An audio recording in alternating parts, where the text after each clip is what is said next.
times have come. Here, but now they're gone. Seasons don't fear the reaper, nor do the wind or the sun or the rain. We can be like they are. Come on, baby, don't fear the reaper. Baby, take my hand. Don't fear the reaper. You'll be able to fly.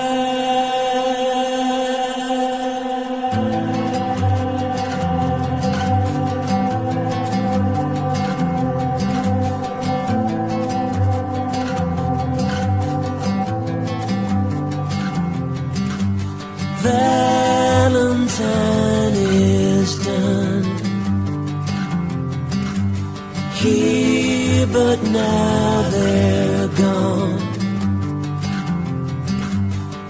Romeo and Juliet are together in eternity. Romeo and Juliet, and women every day. And Juliet, and women every day. Be like they are. Come on, baby, don't fear the reaper. Baby, take my hand. Don't fear the reaper. You'll be able to fly. Don't fear the reaper. Baby, I'm your man.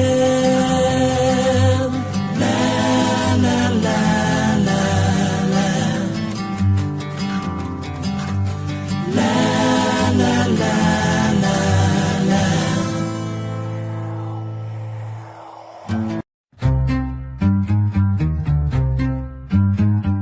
Blood on their hands, a serpent's breath, four shadows left in a house of death. A pack of wolves in a kangaroo court. Truth gets lost in a locked report. Moscow after midnight, blood on the rail. Every liar's hand on the killer's veil. The truth's a ghost in a phantom crowd. No one's innocent, but silence this loud.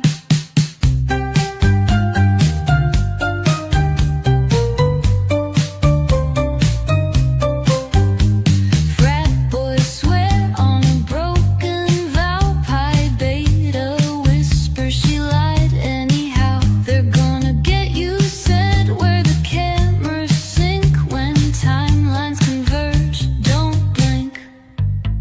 Moscow after midnight, blood on the rail. Every liar's hand on the killer's veil. The truth's a ghost in a phantom crowd. No one's innocent, but silence this loud. Arsenal. The Orient's knife, the driver's call. Grub truck Mac for the students' fall. They fed pain a name, they fed him a lie. The hangman's rope fits the one innocent guy. Oh,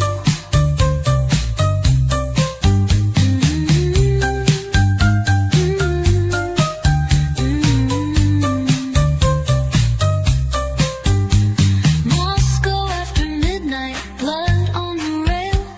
Every liar's hand on the killer's veil. The truth's a ghost in a phantom crowd. Everyone is guilty with silence this loud.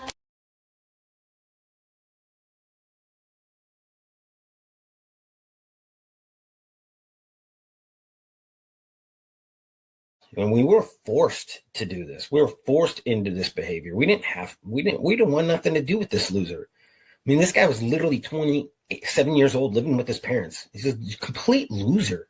It's absolutely frustrating that my daughter got murdered by a complete loser. She's graduating a year early on the dean's list. Nobody else was graduating a year early in that around her. She was a rock star, and this loser ends up sneaking in and killing her. So the least he can do is pay the ultimate price.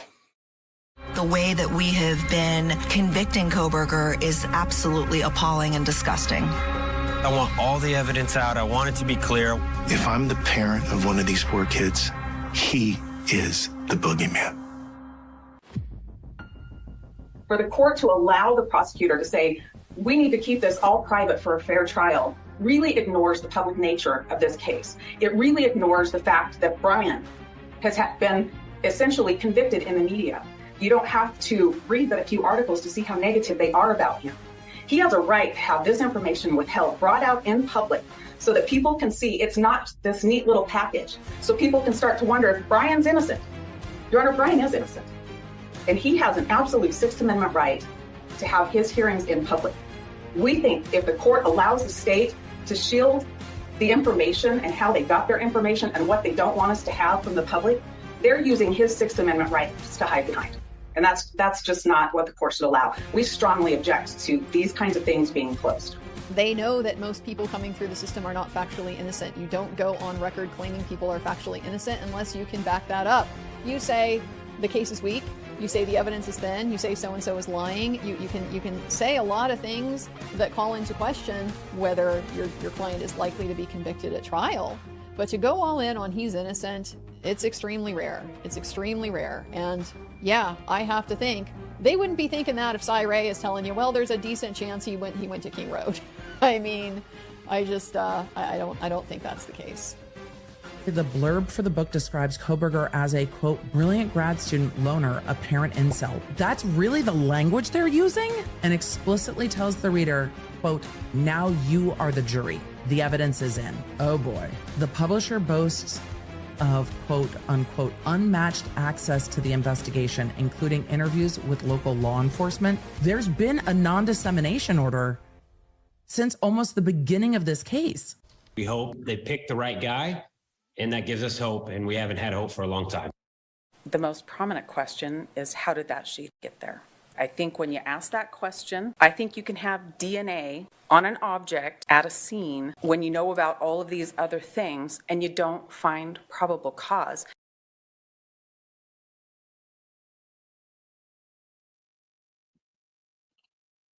Good evening, my beautiful crime family, on this Friday night. Friday night. Yes, we made it.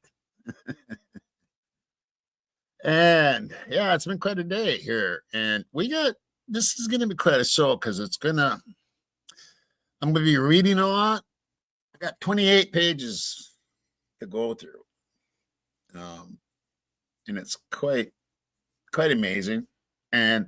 But at the end of the show, it could be a big boom. And I'm going to leave it up to people to decide. Would like some help investigating somebody, and I think you'll agree that maybe the person should be looked into, and it's somebody that has some power. I've heard some rumors lately, and we'll get into that towards the end of the show again. We do have quite a show lined up. But first, I want to say hi to my beautiful crime family. Snow Leopard, good to see you. Mark and Betty from across the pond, good to see you. Jackie Bushable, good to see you. Julie S., good to see you. Joey, my brother from over in Portugal. I don't know if you're still there or not, but good to see you. Tish, good to see you. Bev, good to see you. Hope Norris, good to see you.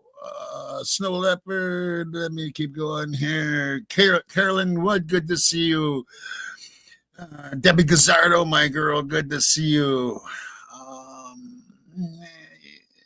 Sue Ann, good to see you. Wendy, good to see you. Crime Spy, good to see you. Social Glow, good to see you if I haven't said that already. Michelle Whale, good to see you. Terry Martin, my girl, good to see you. Love Tina, my girl, good to see you. Randy Fur, my brother, good to see you. And let's see. I keep going up. Joyful Dolphin, good to see you. Delby Rush, my brother, good to see you. Joe P, good to see you. Rooster Possum, good to see you. Yeah, and everybody chatting away. Leo, good to see you. It keeps going up quite a way. So yeah, there's a lot of a lot of chatting. Swampside Chick, good to see you. Yeah, and good to see my crime families out and about. And like I said, we have quite a show lined up. Yeah, I'm gonna, Joe.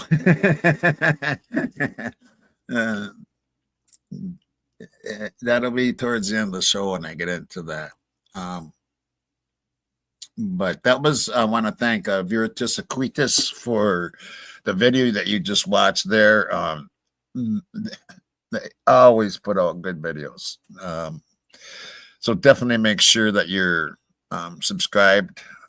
I do have them in the description, but later on I'm going to be showing a video, and I don't think I made a description because I grabbed it late. So I will go over that when the time comes.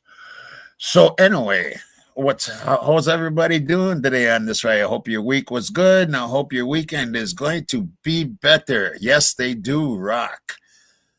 Virtus Aquitas does rock. They live, good to see you. Mrs. Johnny Knapp, good to see you. Sherry Irvin, good to see you, girl. You made it live. Okay, so anyway, let's get on with this. I'm gonna bring up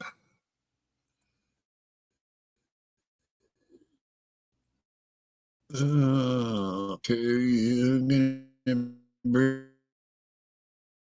up something here. Okay, just give me a second here. That one. Oh, I gotta show you something too.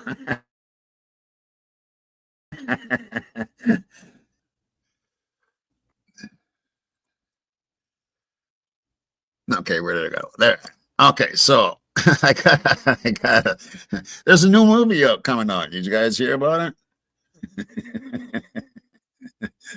Huh? Have you heard about? Let's see if I can find it. Where the fuck is it? Oh yeah.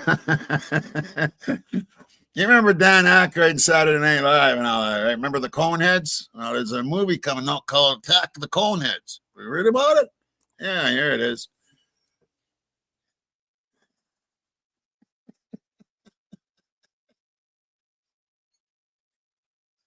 In theaters now, Attack of the Coneheads. I had to. I'm sorry. I had to. I got sent that in the email. And it is funny. It is funny. Attack of the Coneheads. I don't know. Let's move on to this. Okay, I got to do the window thingy. And there we are. Okay, so I'm going to scroll down. And I'm going to start way down at the bottom and move myself up. I don't know what they do. Yeah, I suppose this is the way it has to be done. This is November 16th, 2023. Let me see. Yeah, it's 28 of 28. To the Washington State University Pullman campus community. This past weekend, this has got to be wrong. November 16th of 2023. That must be 2022.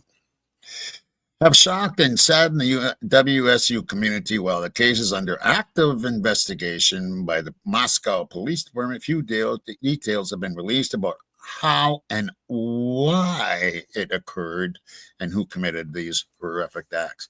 Now, one thing about this, we still really don't know how, and they've never come up with a why. Incel? Okay. Sure. Nobody believes that bullshit. Not even the guilters, I think, believe that bullshit. Or at least some of them. Why? There is no motive for Mr. Kohberger to do that. I'm sorry. So, they got the date right. November 16th, 2022. The Moscow Police Department continued to investigate last weekend's homicide of 4 University Idaho students. In the information, blah, blah. In the meantime, the WSU Pullman Police Department has increased patrols on the Pullman campus. You're reminded to lock your doors when home and remain alert and aware of your surroundings when you are out. When possible, travel in groups, keep your eyes up and your hands free. But of course, they said there was no reason to worry, right? Yeah. WSU Pullman offers a variety of security cameras to students and employees. Cougar Safe Rides provides safe transportation to and from campus most nights. And it has the phone numbers. If you're on campus and need immediate help, look for one of the many emergency blue light telephones located around the area. Blue light telephones. Huh. Okay, is that like the old-fashioned, do they still get coin-operated telephones? I don't know. You want to hear something about the coin-operated, where the hell I might get this thing out of the way. When I was in business, okay, back 25 years ago or whatever, people I'd go see to make a pickup. Okay, so, and you're talking large amounts, right? So they would have me check their lines to make sure that their lines weren't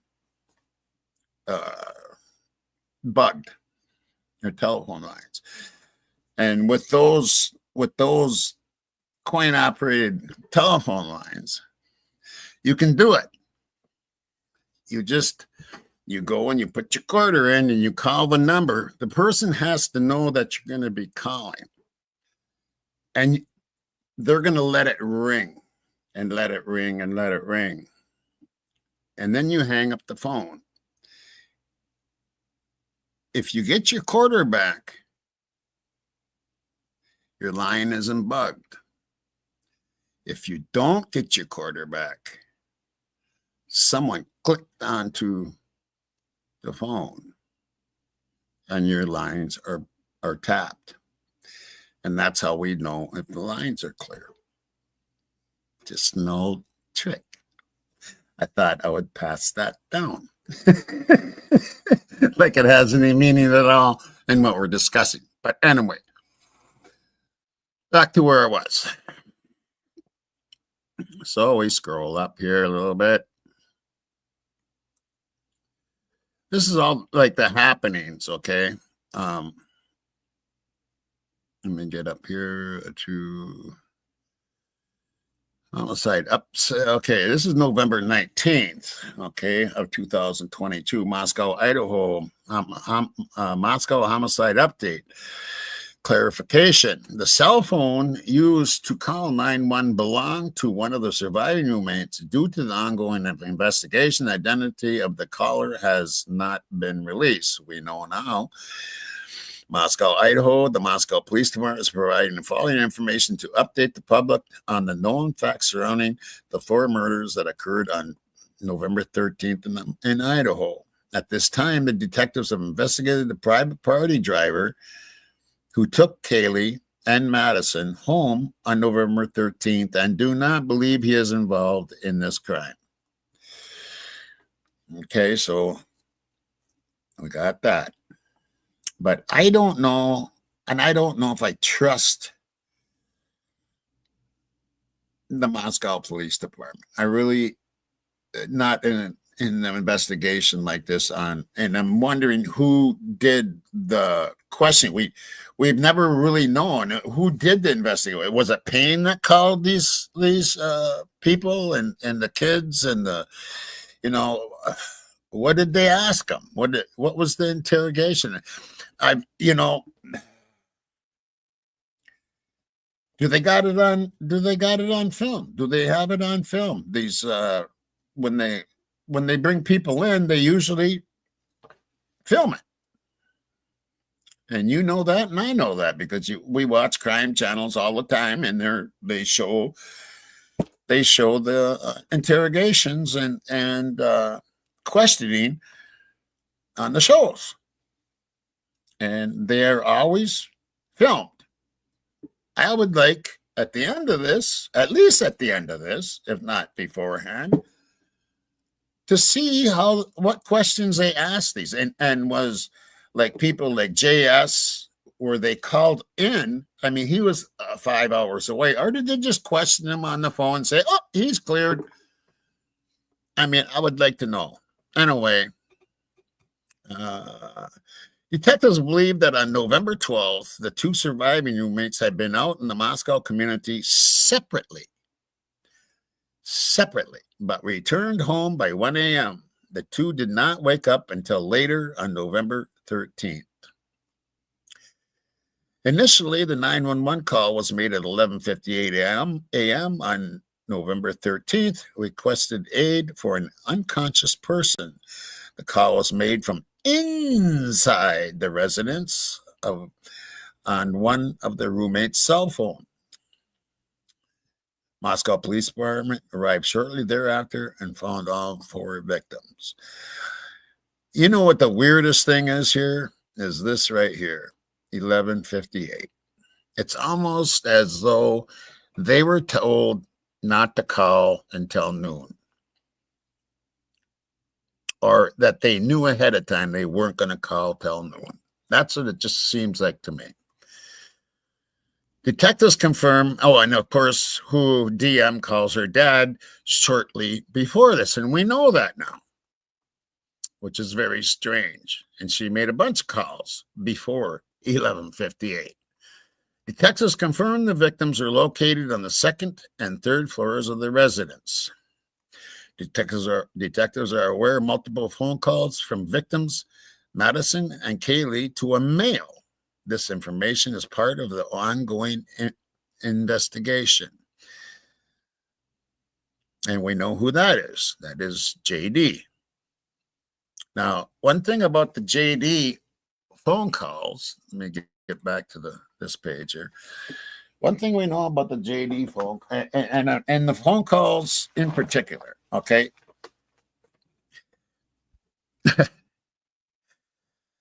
It doesn't get any crazier than this, folks. It doesn't get any crazier than this. And the reason why I came out with that a long time ago, and I was the second person to come out with it. The first one was allegedly innocent about the stingrays, okay?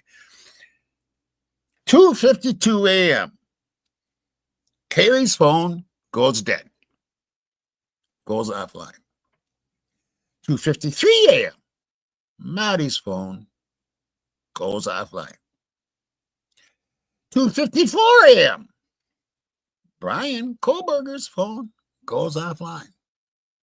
So within 3 minutes, those three phones go down. Tell me there wasn't something going on.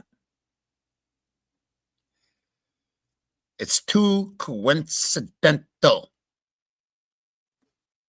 Too coincidental.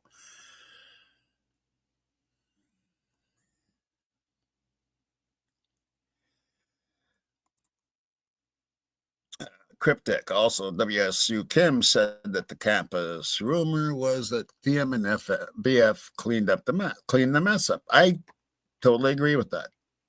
Totally agree with that.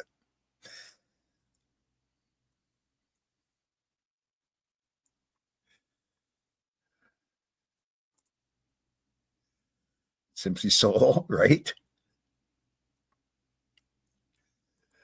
Exactly, Mrs. Johnny. No such thing. Okay, so let's get back to the reading here. There we go. Okay, so where the hell was I? Detectives confirm the victims are located in the... did I already do that?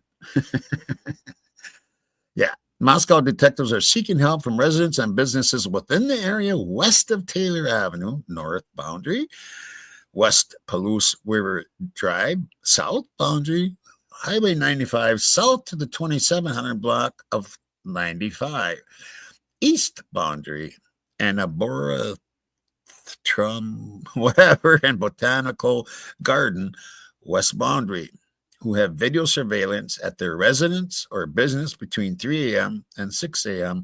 on Sunday, November 13th, 2022. Detectives are requesting all available video, whether there appears to be motion or and content or not. Tips, pictures, and videos can be. Now, why did they say west of Taylor Avenue? Why don't they just say the whole area? Because they didn't know the route that he took yet or anything. They didn't know anything yet. Why would they be so specific? North boundary, south boundary, east boundary. Why not just say the whole fucking area? We want all the videos, everything from every neighborhood. I mean, doesn't that make more sense? I don't know. Maybe it's just me. Original information. On the evening of November 12th, Kaylee Gonzalez and Madison Morgan were at a local bar called the Corner Club at 202 North Main Street in downtown Moscow between 10 p.m. and 1:30 a.m. on November 13th. At approximately 1:40 a.m., Kaylee and Maddie were seen on video at a local food vendor called the Grub Truck at 318 South Main Street and used a private party for a ride home for a ride from downtown to arrive at their 1122 King Road residence at 1:45 a.m. Investigators have determined that Ethan Chapin, I'm going to blow this up a little bit because maybe you might not be able to see it either. Investigators have determined that Ethan Chapin and Xana Cronola were seen at the Sigma Chi house on University of Idaho campus at 735 Nez Perce Drive at approximately 1:45 a.m. Ethan and Xana are believed to have returned to the residence at 1122 King Road. It was previously reported that Ethan resided at the home. However, it has been determined that he was only visiting. Sure. He wasn't in a sorority anymore. He wasn't in a frat anymore. Two other roommates were at the residence that night. On November 13th at 11:58 a.m., officers responded to the residence. They jumped from 1:45 a.m. right to 11:58 a.m. They jumped from 1:45 a.m. right to noon on the 13th. Officers responded to the residence after a 911 call reported an unconscious individual. Upon arrival, officers discovered Kaylee, Madison, Xana, and Ethan deceased inside the residence. Autopsies were conducted on November 17th. The Latah County coroner confirmed the identity of the four red-rummed individuals and their cause and manner of death as homicide by stabbing. The coroner stated that the four victims were likely asleep. Some had defensive wounds. Now, that's a contradictory statement if I've ever heard one. The coroner stated the four victims were likely asleep. Some had defensive wounds. Okay. And each was stabbed multiple times. There was no sign of sexual assault. At this time in the investigation, detectives do not believe the two surviving roommates or the male in the grub truck surveillance video, who would be JS video, are involved. Wait a minute now. At this time, detectives do not believe are involved in this crime. Additionally, online reports of the victims being tied and gagged are not accurate. The identity of the 911 caller has not been released. As part of the investigation, detectives seized the contents of 3 dumpsters on the King Road to locate possible evidence. Didn't they miss one? I thought they missed one.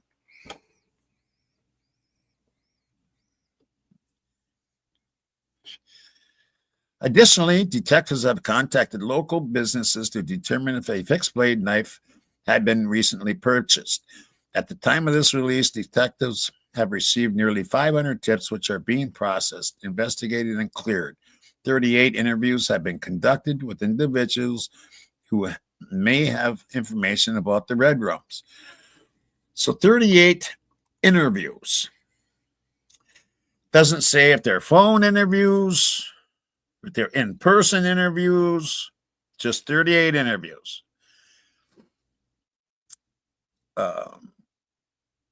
Were they like interviews, or were they more like interrogations? Because JD should have been interrogated, not just interviewed, but totally interrogated as a suspect. And I highly doubt that was done, in my opinion. Okay. Is that it for that one?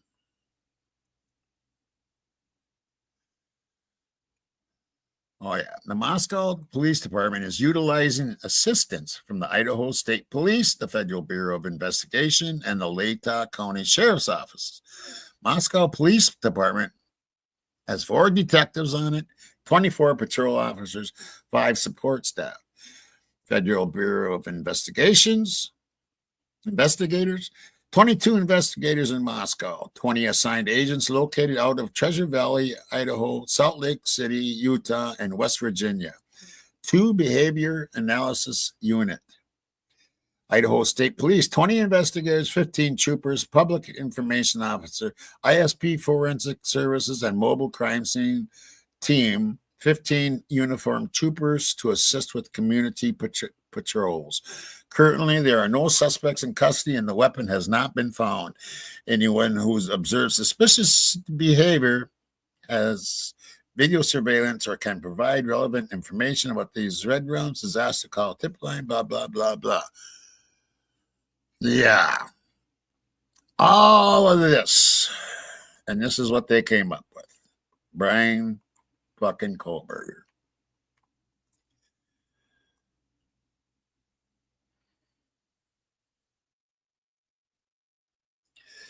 And this is an interesting one, too.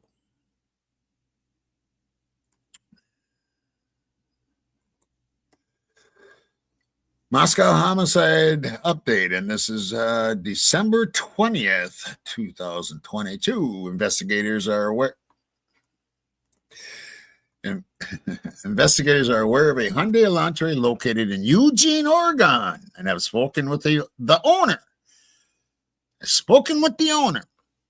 The vehicle was involved in a collision and subsequently impounded. The vehicle is registered out of Colorado, and the female owner is not believed to have any relation to any property in Moscow, Idaho. Why would they word it like that?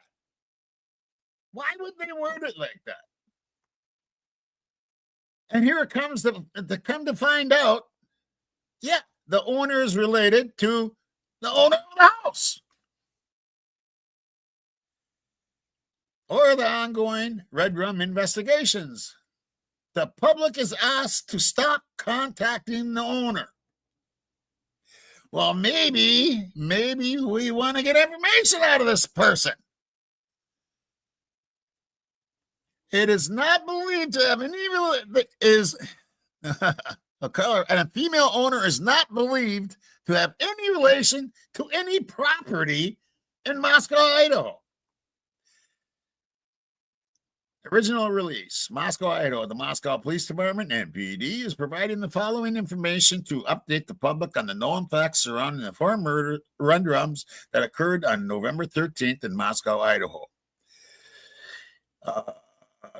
There have been numerous questions about leadership in this investigation. Let me be clear. This is the Moscow Police Department's investigation, and I am the chief of police. The decisions are mine and mine alone. Let me be clear. This is the Moscow Police Department's investigation. I am the chief of police. The decisions are mine and mine I have excellent command staff with over 90 years of combined experience overseeing the investigation's daily operation, and I select who runs the investigative teams, said Moscow Police Chief James Fry. We are supported by highly trained and experienced personnel from the Idaho State Police and FBI. Their continued resources and the knowledge are vital to our success. Our investigative units work under a unified structure and have the autonomy to move forward and solve this case. Despite statements about my team, we remain focused in solving the red rum of 4 students to seek justice for them, their families, and to help our community heal. Investigators continue processing and working through more than 7,650 email tips, 4,313 phone tips, 4,583 digital media submissions, and have conducted over 250 interviews. Investigators believe someone has information that adds context to what occurred on that night of the red rums and continue requesting additional pictures, video, and social media content. Our focus remains on the investigation, not an individual's activities displayed in the tip. Okay. Whether you believe it is significant or not, your information might be one of the puzzle pieces that help solve these red rums. Digital submission of tips and leads will not be publicly disclosed due to our ongoing commitment to keep information private and details be pertinent to the ongoing criminal investigation. Investigators are aware of a Hyundai Elantra located in Eugene, Oregon. We are working with the local jurisdiction to determine if the vehicle is related to our case. They already stated it was not, which blew me away how fast that they blew that off. It was because they got the tip on the Hyundai Elantra on Kohberger, which is strange. They got that tip right when they found the car in Eugene, Oregon. Isn't that strange? There's so many coincidences in this case.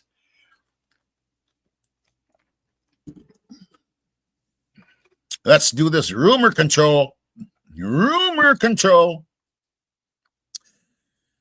Another video believed to be taken on the night of the red rums at a local downtown business is known to investigators. Investigators had identified an individual called Adam in the video, and he is cooperating with detectives. Oh, I bet he is. Telling them all kinds of bullshit. Progress continues to locate the white 2011 to 2013 Hyundai Elantra believed to be in the immediate area of the King Road residence during the early morning hours of November 13th. Investigators believe the occupants may have critical information. Now, if you look at the date of this, okay, this was from December 20th. And wasn't it December 19th that they supposedly got the tip from the FBI? So why are they saying a 2011 to 2013 when they know that Kohberger does not drive that? Maybe because they still know it's a 2011 to 2013 Hyundai Elantra. They do know it, people. If it's not even, to me, it's not even an Elantra. And to me, it's a 2-door coupe. No suspects have been identified. Only vetted information that does not hinder the investigation will be released to the public. We encourage referencing official releases for, whatever. Yeah. That's what the mainstream media does. Okay, so keep going up.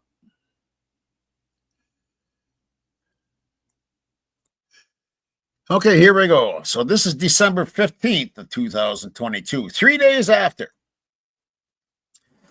Pullman on December 14th, 2022 at 8:37 p.m., Pullman police officers were dispatched to the 1000 block of Latah Street for a weapon offense. Officers learned a male in his 30s was threatening to kill his roommates. The roommates were evacuated from the apartment. Pullman, I'm sorry, December 5th. That was a month and 3 days. Pullman officers attempted to speak with the male, but he barricaded himself inside the apartment. And we know a lot of this is total bullshit. Pullman PD crisis negotiators and Whitman County regional SWAT team responded. The suspect began firing from his apartment. Oh, really? Okay. The area was evacuated. After unsuccessful negotiations, escalating behavior. I didn't see that. Anybody else seen that? Anybody else see the escalating behavior? I didn't. Then continued danger to the public and others. The male was shot by a member of the Whitman County Regional SWAT team. The suspect was found deceased when the Whitman County Regional SWAT team cleared the apartment. On behalf of the Whitman County Regional SWAT team, Pullman PD has requested assistance of the Washington State Patrol to investigate the officer-involved shooting. Further information should be released by Washington State Patrol. Per RCW 43.102, the investigation must be completely independent of the agency whose officer was involved in the use of deadly force. Whitman County Regional SWAT team is made up of officers from Whitman County Sheriff's Office, Pullman Police Department, and WSU Police Department. And we know what that's all about. And, that's another strange thing, too. Of course, he was taken out at 4 a.m., right? Of course he was. 4 a.m. Okay. Dear WSU Pullman community, the Pullman Police Department responded to a situation south of campus that started yesterday evening, December 14th, and continued through the night, as reported in the Pullman Police Department's news release. Officers learned a male in his 30s was threatening to harm his roommates. The roommates were safely evacuated from the apartment, and Pullman officers attempted to speak with the male, but he barricaded himself inside the residence. As the situation escalated, crisis negotiators from the Pullman and we've read this. We was found. See, it's the same thing. It's the same thing.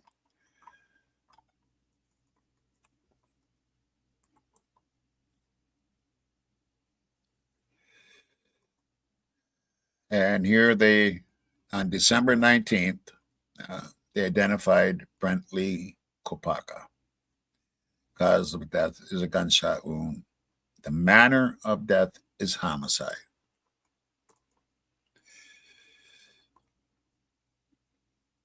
December 22nd, 2022, Pullman, Washington. The below weekly update is in reference to the Palouse Area Law Enforcement Critical Incident Investigation Response Team. Investigation of an officer-involved shooting that occurred at 1000 Southeast Latah Street on December 15th. Update, the Whitman County Regional Special Weapons and Tactics SWAT team utilized verbal negotiations and less lethal tools during the more than 7-hour incident. Ultimately, one Washington State University Police Department officer utilized lethal force at 3:58 a.m. The timing is just crazy. The officer's name will be released by WSU PD per their agency policies and procedures. Yeah, we know all of this shit. We know what happened.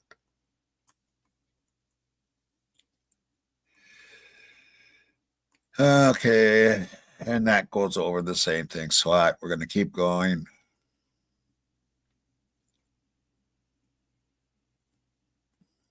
News release January 27th. We're going up in years now.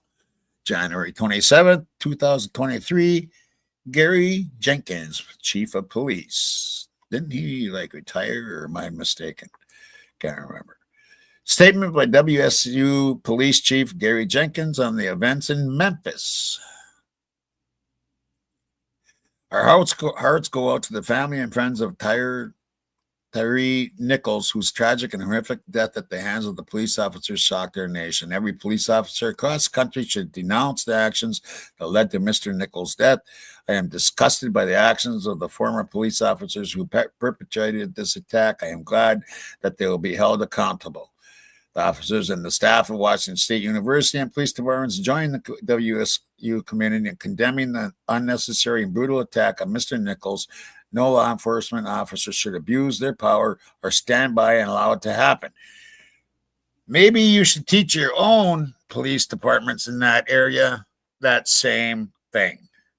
The video that shows a violent attack on Mr. Nichols reveals the failure of those Memphis police officers. We are firmly opposed to police brutality, blah, blah, blah. They try to make themselves look so innocent, and so they're not.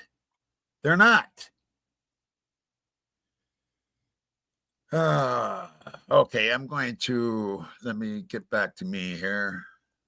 I want to see what's going on in the chat room. Okay, I'm going to let me see what I got here.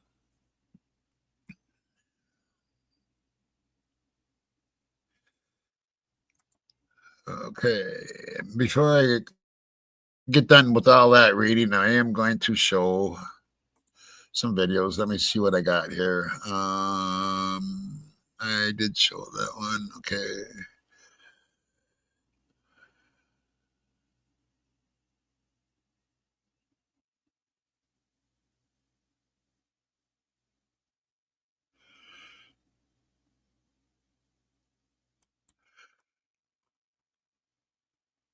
Actually, I'm going to read this also. Let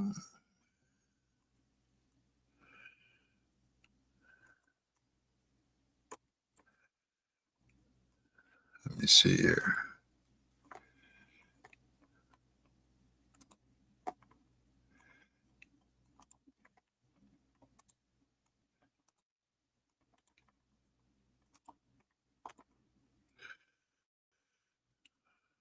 So here we go. Make sure that it's showing here.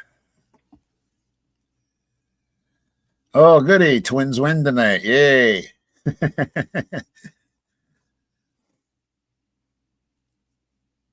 Right, Sherry. And I'm sure there's some good ones, but now all it takes is a couple of bad ones and it can ruin a whole police department. 3-person mixture of unknown DNA found under fingernails of victim in Idaho student Red Rum's case. Filing shows. Now, that's a beautiful picture of Maddie, isn't it? Such a nice picture. Sad. And you know what's sad with her is that she wasn't even awake. It kind of gets to me. She wasn't even awake. Why'd they do her when she wasn't even awake? She was so fucking drunk. That one gets to me. It's like, what kind of animal would do this? What kind of animal would do something like that? Someone who was passed out.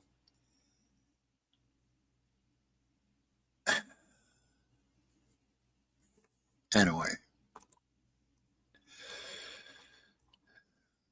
My stupid mouse. I still haven't got a new mouse.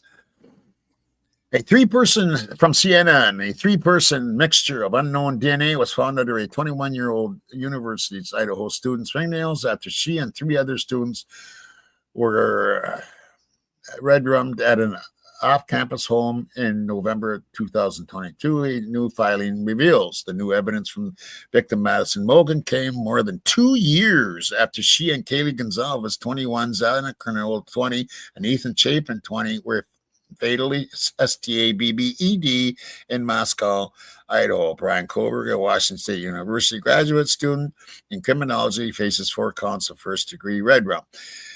They had it for 2 years, right?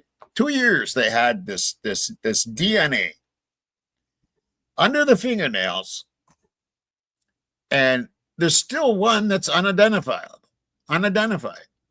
At least one. And they were trying to say Kohberger at first. Of course they put that out. Of course they put that out there knowing that it wasn't.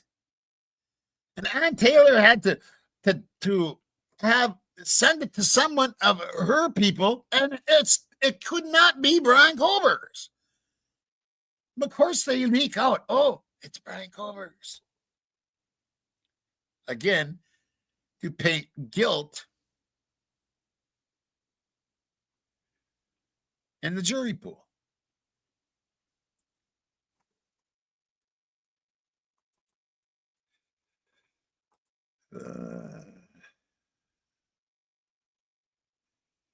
I'll have to look at that, Randy. Yeah, I like Kohberger. Kohberger does good work. I've used them a lot. I'm surprised I didn't see that. Okay, so I'll be right back here.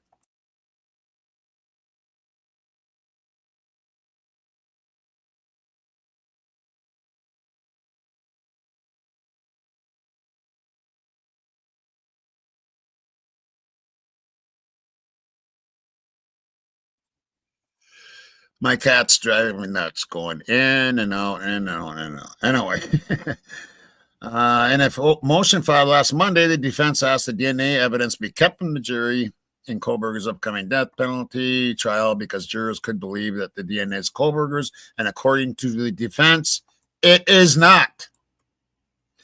Allowing such testimony would violate Mr. Kohberger's federal and state constitutional rights to due process, a fair trial, effective assistance of counsel, and confrontation of witnesses, argues Bika Barlow, an attorney specializing in forensic DNA evidence who was added to the defense team recently.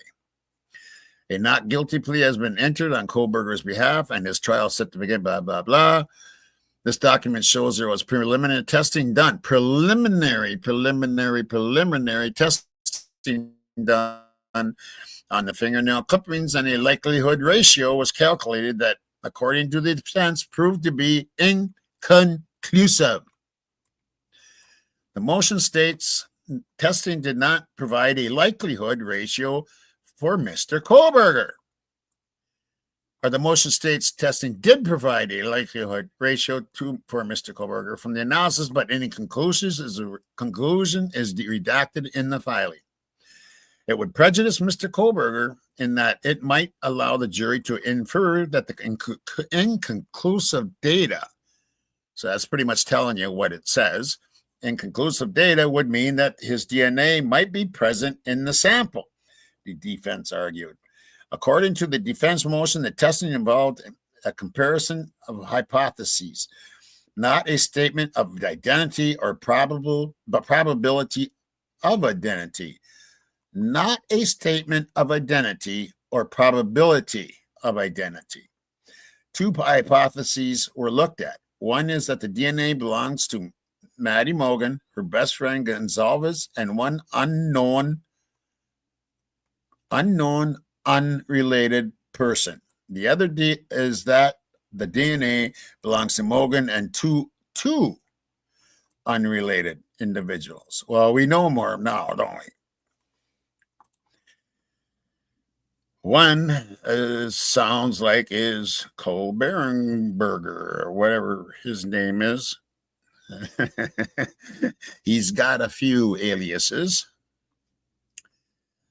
Morgan, a senior marketing major from Coeur d'Alene, and Gonzalez were found DEAD on the same bed at the Kings Road home on November 13th. I'm sorry, but I have a hard time with this. I have a hard time that they were sleeping in the same bed. I just do. She had her own room. Maddie's room was much smaller with a smaller bed. I don't care if the bed was made or not. I really don't care. I just don't believe that they were going to sleep in the same bed. I think Kaylee went into that room because she heard something or something to that effect. The revelation likely means that the defense has more in their arsenal with additional, or wait a minute. Yeah, okay. The revelation likely means that the defense has more in their arsenal with additional DNA finds, said Misty Maris, an attorney who has closely followed the Kohberger case. The fingernail DNA may not actually be related to the crime, she said. Oh, whatever. When you see it, check this out. I got a kick out of this, too. When you see it under the fingernails, the argument is going to be that there's a scratch that somebody fought back, Maris explained. From the prosecution perspective, the argument is, well, it's not necessarily, because there's lots of ways DNA can end up somewhere, because there's lots of different ways DNA can end up somewhere. Oh, but not on the nice sheet. It has to come right from the man. Right? I got a kick out of that fucking last line right there. As a matter of fact, I think Ann Taylor should throw that in their face.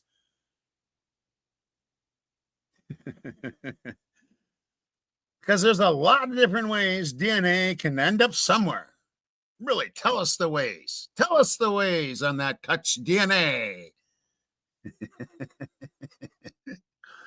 Kohberger excluded from DNA mixture, defense argues. The defense states that they did independent lab testing that excluded Kohberger from DNA mixture, according to the filing.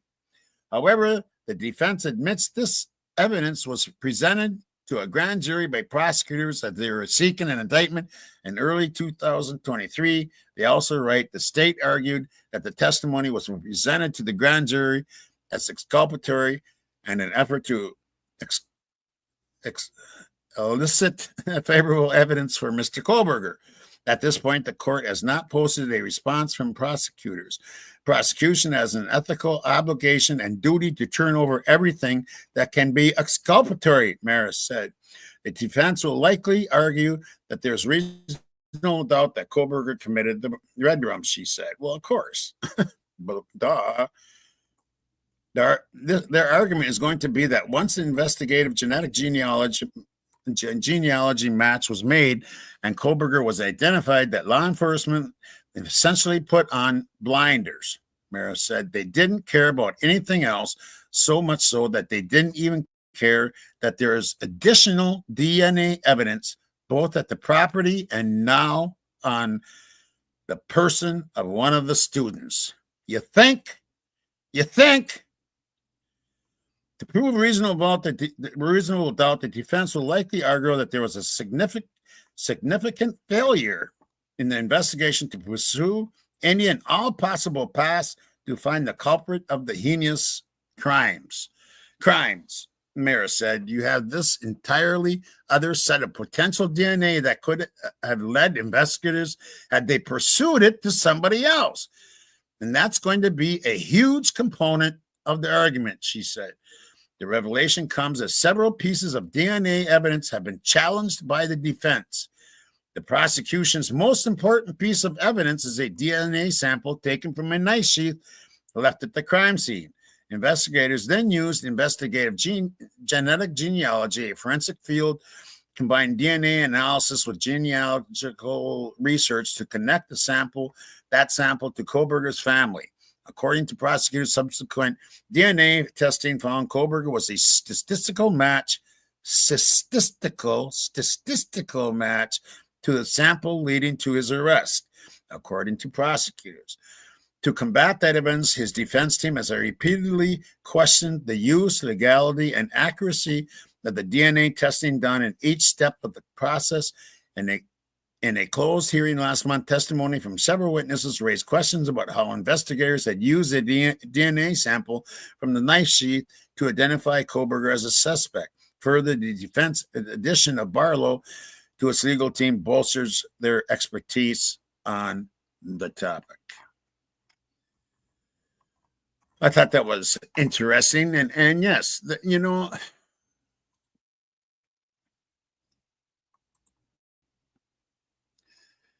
they really need to check that DNA. I mean, they got Kohberger. Have they interrogated this man, Colby? Have they interrogated him? We feel here at Once Upon a Crime Time that he was the one that went to North Carolina and spilled some guts over there to the MPD over there, or the law enforcement over there. Not MPD, but the law enforcement over there. Was it him? We think it is. He has a few different aliases. We have found that out.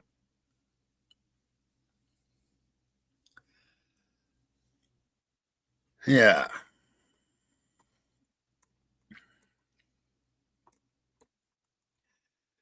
So let's get back to this. We're getting there. We're going to slowly get there tonight. Well, you know what? I forgot to do something too. Let me do something real quick here.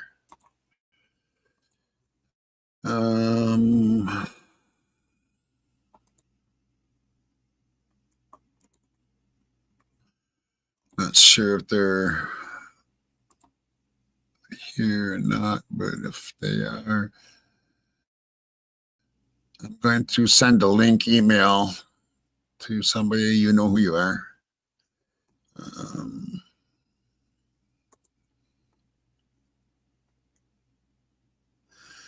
come on.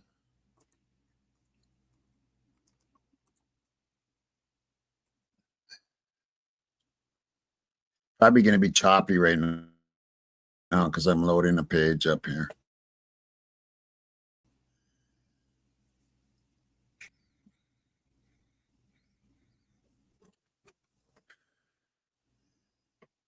Oh, Randy, you sent that a little bit late, brother.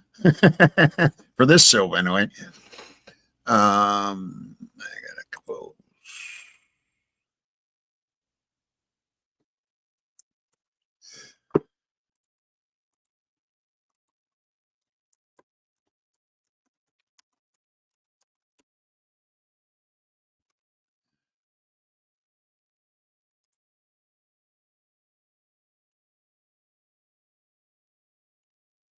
Oh, okay, there. Come on, hurry up and send it. There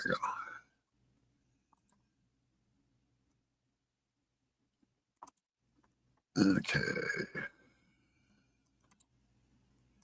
There we go. Now. Okay. Yeah, I say it was a little late for tonight, Randy. Yeah, I seen that in there just now. Just now, right?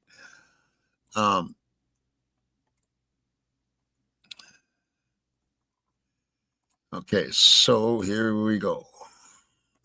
We'll get back to this. So I want to make sure that everybody's seeing this. Yep. Okay. News release February 24th, 2023. Death investigation at the Cub.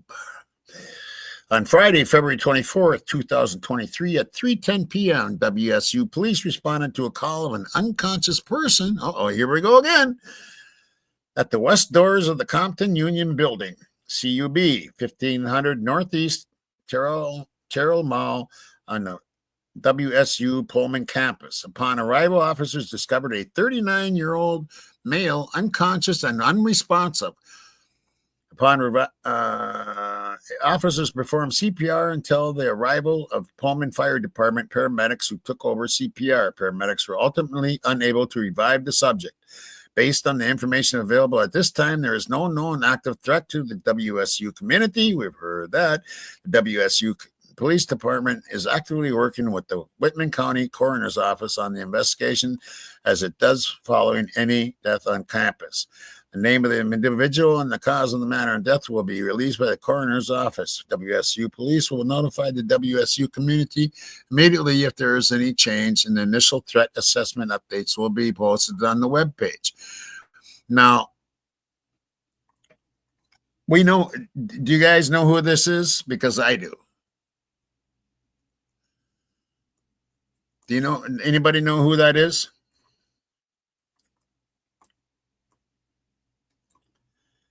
I'm pretty sure I know who it is. Anybody else know who that is? 39 years old. Just wondering if anybody else knows or heard about this. Let me see here.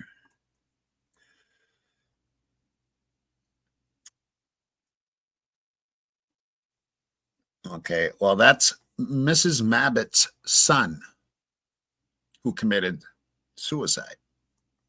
I do believe that's him because he was 39 years old.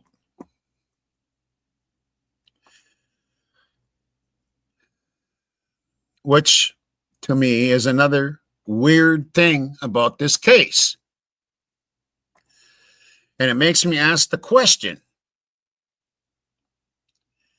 was it really suicide, or was he taken out because my butt fucking said something wrong?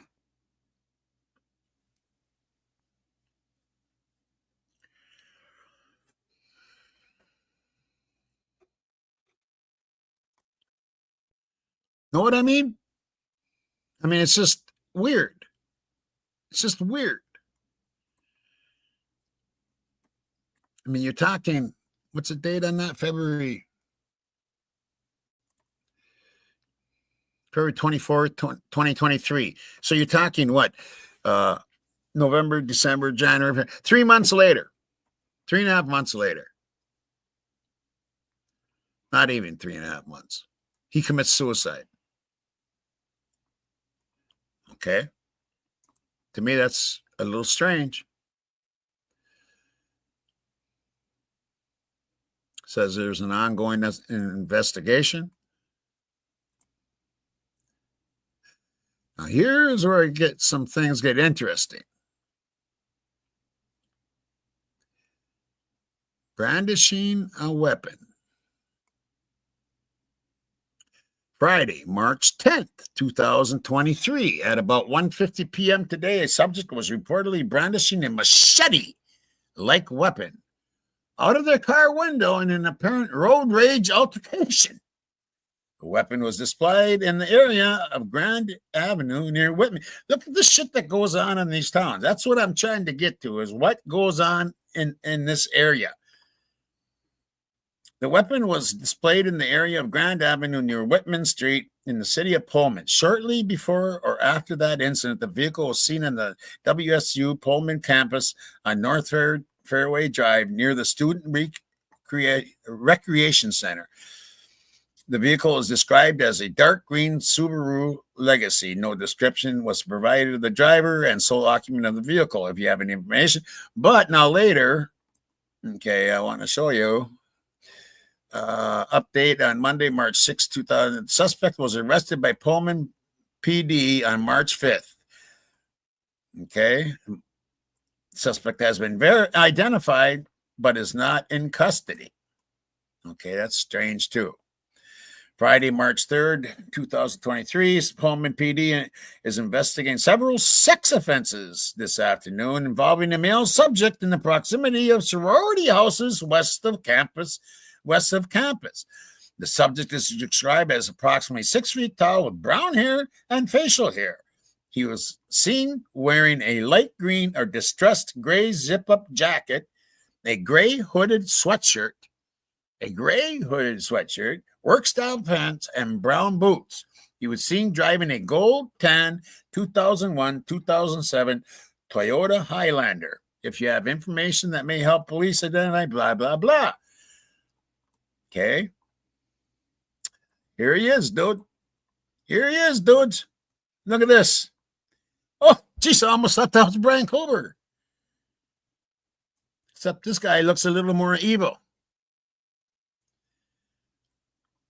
I'll show you. I mean, this guy, there's something dark about this guy. Something very dark about him. I don't know if you'd agree or not, but there's something very dark about him.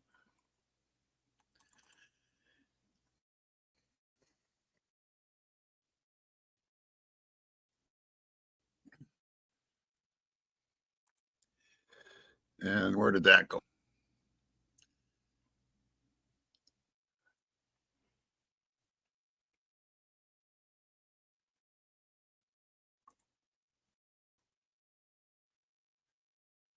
Okay, there we are.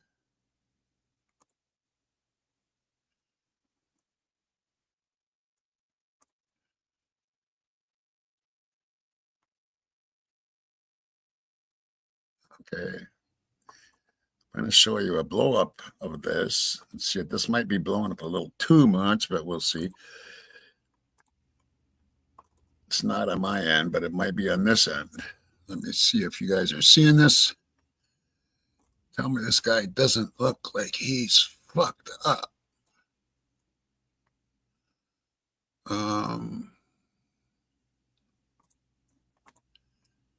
Yeah, look at, I don't know, guys. I don't know. Should he be a suspect? I mean, really? Really?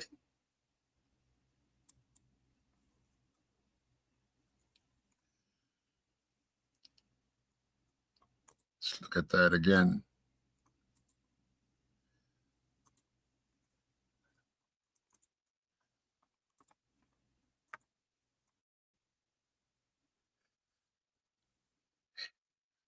There's those bushy eyebrows. I'd like to see how this car lines up. I don't think it does, but we don't know what he was. I don't know. He just looks like he could be. And this is March 6th of 2023. Several sex offenses this afternoon involving a male subject in the proximity of sorority houses west of campus. This is only what? 4 months after? 4 or 5 months after what happened? Okay, here we go. Let's see here. Get this out of the way. Okay, what am I sharing here? Okay. Overturned vehicle on Veterans Way. Update Tuesday, March 21st. On Monday, March 20th at about 12:52 p.m., a 35-year-old male was driving south on Veterans Way and overturned his vehicle when he struck a concrete barrier. 2 female WSU students who were pedestrians were also struck, injuring one. WSU PD officers provided first aid to the injured pedestrian and the unconscious driver after pulling him from his vehicle. The Pullman Fire Department took over first aid upon their arrival. The driver and injured pedestrian were transported to Pullman Regional Hospital for treatment, and both were determined to have minor injuries. Pullman PD and the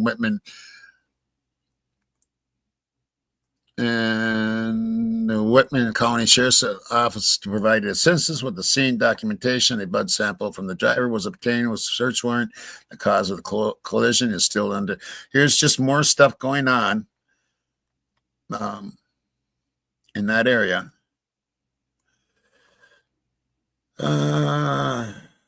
And here we go. April 15, 2023, the Whitman County Coroner's Office has confirmed the identification of a 19-year-old male who died as a result of an incident near the 1200 block of Southeast Stadium Way in Pullman, Washington on April 13, 2023.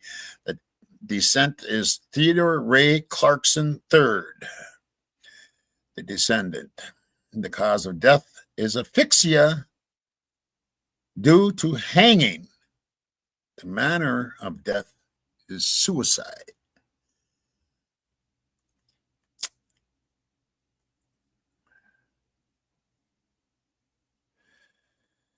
On Thursday, April 13, 2023, at 12:39, WSC responded to a call at Stephenson Hall Complex on WSU Pullman campus. Upon arrival, officers discovered a deceased male south of the complex.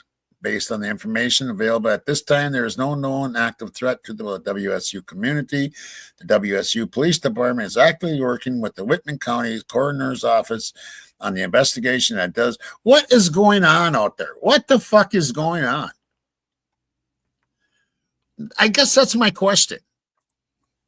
Is what the fuck is going on? You know how many deaths have happened out there just since 2022? I mean, it's ridiculous. And even before the Red Rums, you got, Hudson Lindahl. You got, you know what I mean? It's way too much for that smaller community. And why are people committing suicide? They say it's suicide. At least they say it's suicide or accidental drowning. I mean, they're coming up with every excuse. I don't think Hudson drowned in 6 inches of water by himself. Some might have held his head down. He didn't drown in that by himself.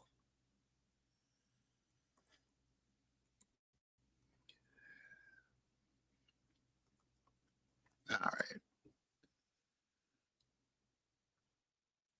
Okay. So we have another one there. And only, 19 years old? I mean, that's just crazy. Lockdown drill. There was a lockdown drill on May 4th. Situation resolved. Stay clear of the area. I don't know what that was all about. They didn't list it. They didn't say what it was. Robbery on Monday, July 3rd.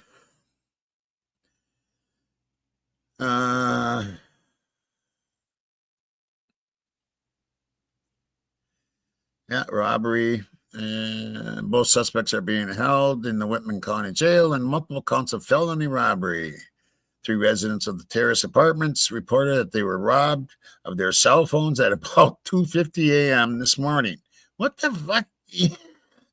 In front of the apartment building. WSU PD officers responded, and they were assisted by Pullman. I mean, it's just crazy shit that goes on out there.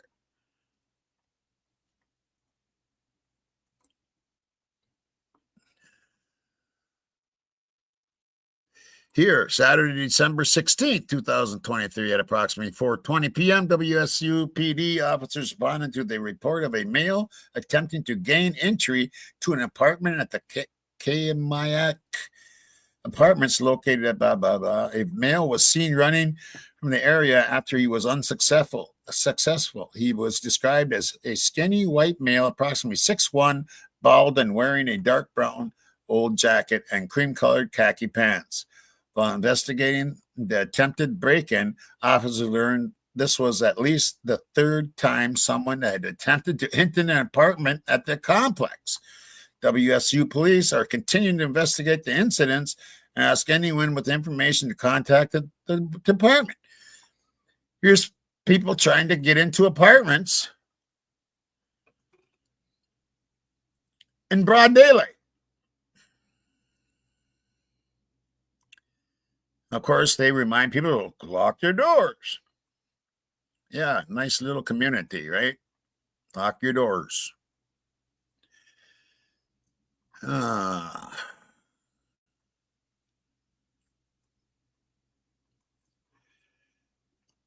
Global Scholars Incident.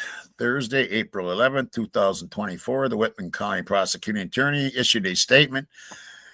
Mental health issues led prosecutor to drop criminal case against WSU student shot during suicide by cop attempt. I mean, now they're trying to commit suicide by, what do they call it? Shot at, during suicide by cop attempt. Wednesday, April 3rd, 2024, the WSU PD officer who fired his weapon is identified as Dylan Tiedemann Mueller. Officer Tiedemann Mueller has been a WSU police officer 2.5 years and was previously a Latah County Sheriff's deputy for 3.5 years. Officer Tiedemann Mueller remains on administrative leave. The regional officer involved shooting investigative team, the Paulus Area Law Enforcement Critical Incident Investigative Response Team, continues their investigation of the incident. I mean, this is crazy shit. Here's a cop.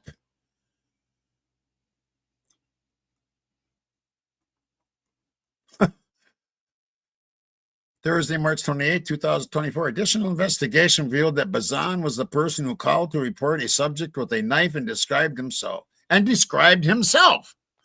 and described himself. That was the dude down there that looked like Kohberger with the, with the evil looking dude. When officers confronted Bazan, he had his hands in his sweatshirt pockets and began moving toward officers. Bazan did not follow repeated instructions to stop and remove his hands from his pockets as officers were backing up and attempting to maintain a safe distance. An officer deployed a taser, which was initially ineffective. As Bazan continued, initially ineffective? That sounds like a meth head.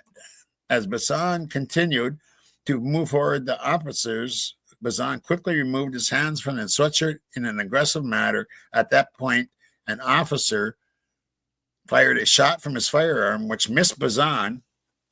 After another taser deployment, officers were able to take Bazan into custody. After evaluation at Pullman Regional Hospital, Bazan was transferred to the Whitman County Jail and booked on charges of assault, resisting arrest, intimidation of a public servant, and obstruction. Wednesday, March 27, 2024, at approximately 11:22 a.m., WSU police responded to the fourth floor of Global Scholars Residence Hall on a report of a male subject with a knife. Shortly after contact, officers reported they had fired a shot. The subject, identified a 20-year-old WSU student, John Bassan, was taken into custody for obstructing an officer. It was determined Bassan was not struck by a bullet and was transported to the Pullman Regional Hospital for evaluation. Per protocol,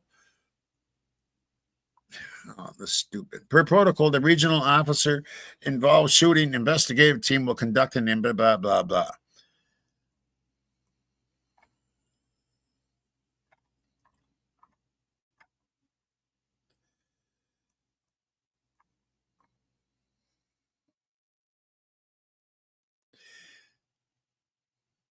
And I want to bring this up, don't I? Wildlife activity, June 12th, 2024. There has been evidence of wildlife activity, including the possibility of a cougar. Near Terraview Drive, between Northwood Drive and Pullman Airport Road. This is nothing up there, people. This is like everyday occurrences with cougars. They're all over that area. Working with the Washington State Department of Fish and Wildlife to ensure the safety of the WSU community, pay attention to your environment and supervise blah, blah, blah, blah.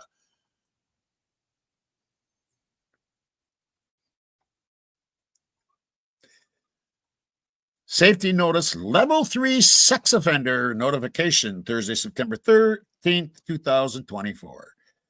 The Whitman County Sheriff's Office has recently alerted WSU police that a level 3 sex offender, Joel Vance Lawson, 52, moved to Pullman and is currently taking classes on the WSU Pullman campus. Oh, great.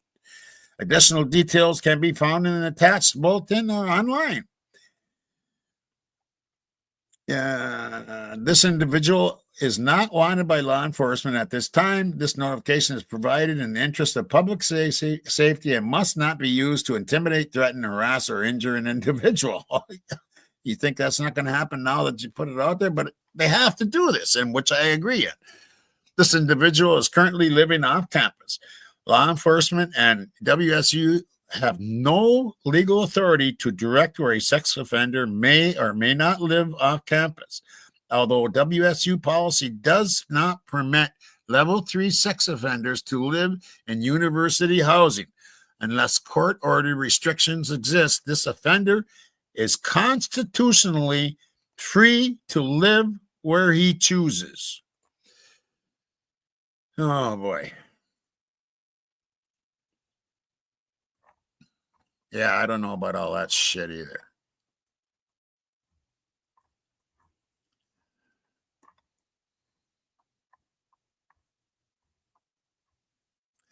And here's an assault, October 21st of 2024.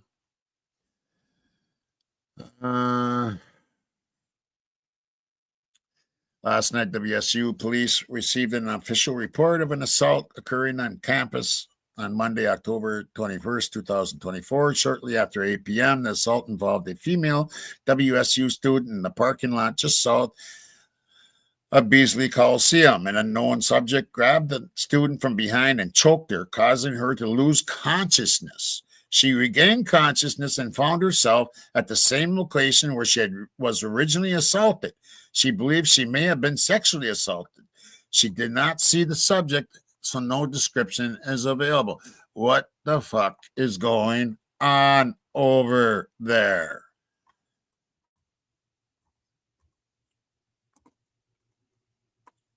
And some suspicious activity. Shooting on the 26th of December. I mean, this shit is just, it is. And here's a 20-year-old with a knife wound to his left arm. Investigation revealed the victim was stabbed by Tatina Martinez, and that has nothing to do with the other Martinez, a 20-year-old female WSU student and resident of Orton Hall. Martinez was located in Orton Hall and was subsequently arrested and booked into Whitman County Jail on charges of a second-degree assault. The suspected weapon was recovered at the scene. Pullman police officers assisted WSU police officers during the incident. I mean, this it just goes on and on. Here's 2025. Anyway, that's the news and updates from this. I thought I'd run that. But so much goes on out there. I mean, for such a small community, and I barely touched this. I barely touched on this. There is so much more out there.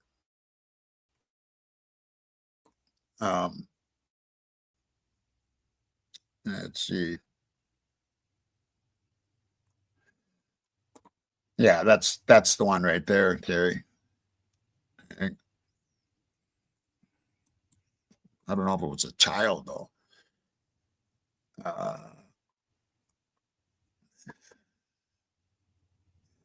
Okay, so anyway, let's go and now things are going to get interesting. You've seen the boring shit. Now things are going to get interesting. Okay, so which one do I do first? Yeah, that's that. Okay, so this.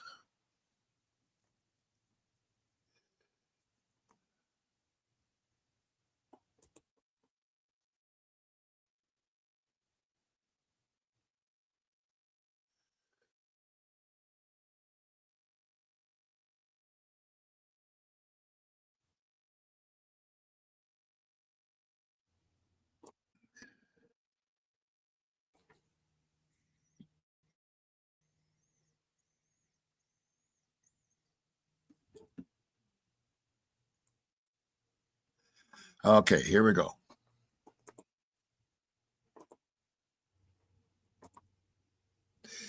And this is from Cooler Lucher. Okay.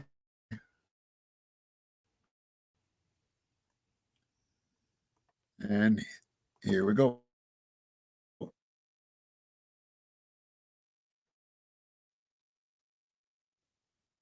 This was brought out by Cast. Okay.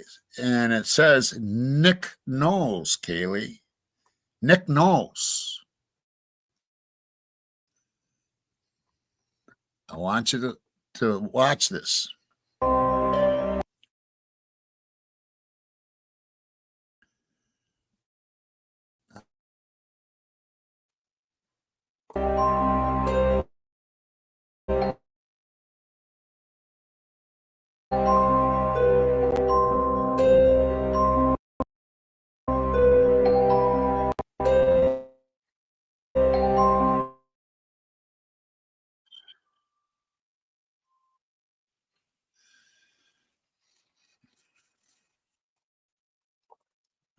Okay, so I'm gonna read some of this here if this would get off there. I hate this when it does that. Why can't I get this off there? Can't read that first line. Are talking over each other. And there's parts on there where they talk over each other, and this is the walk from the grub truck. Okay, Plus, part of the conversation is from a distance. As they get closer to the surveillance camera at 1122 North Main Street, maybe a minute walk from the corner club, Kaylee raises her voice and barks at Maddie directly under the camera. Maddie, what did you say to Adam? But this question has context. The outburst is prompted by what Jack D said to Kaylee prior. Actually, I think they missed. This is supposed to be Jack S. He made a mistake here. It's supposed to be Jack S. Prompted by what Jack S said to Kaylee prior. He's acting as the go-between, giving Kaylee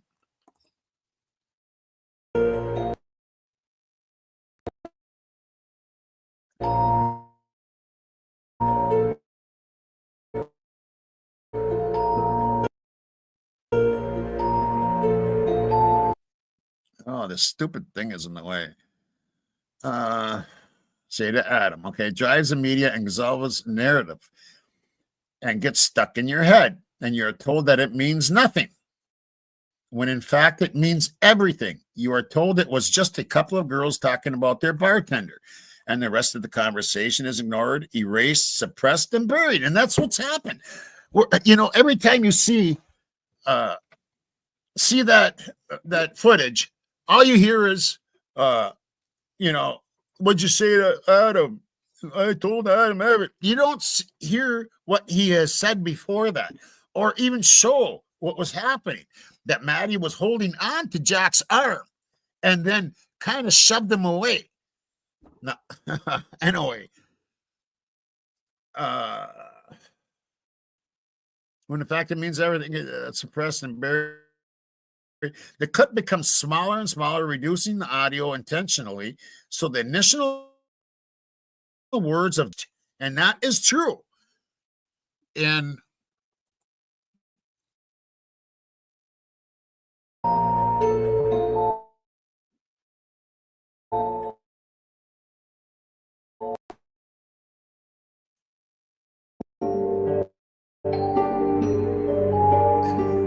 dang this thing anyway. See if no, that doesn't help either. Or yeah. In order to KILL, maybe the truth. Jack's given us a name. There's that Nick again. Who the devil is he? Mentioned on 2 different audios from 2 different cameras in Moscow, within a couple of hours of each other, just before and just after the girls were red-rummed before roughly 3:13 a.m. It is about 1:38 a.m. on the 13th of November, 2022. Soon, Kaylee and Maddie will be gone. So maybe this audio is quite significant, especially when most think they hear Jack S. say,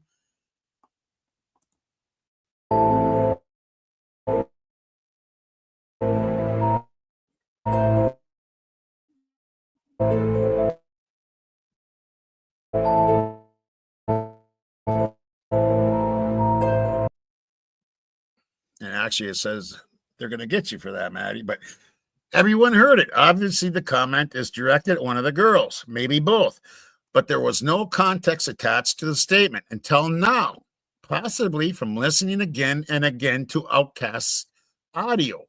I think what is equally interesting is that this audio and surveillance video is not being used as evidence by the prosecution at trial. Why not?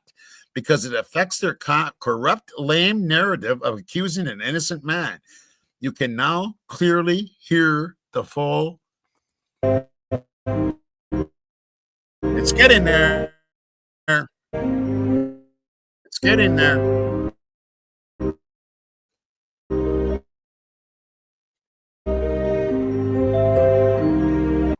Full conversation whereby Jack S. is warning Kaylee and maybe Maddie about something. So Jack S. knows why the girls were red-rummed. He knows the motive. He knows what it is all about, and so does Adam, potentially. And if they know, then others will know, including Mr. G. One of the girls may have been involved in something dodgy. Maybe both were. There's something on that audio that the prosecution don't want played to the jury. Doesn't want played to the jury. A narrative that they don't want the defense to jump on. Remember, there is no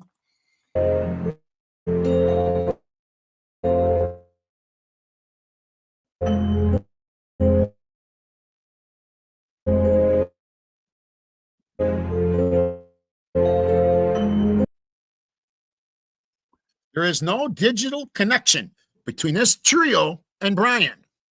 Yep, Jack S.'s digital footprint was checked against Brian's, returning nothing, which means whoever Jack S. was warning the girls about is someone entirely different and most likely the real perpetrator.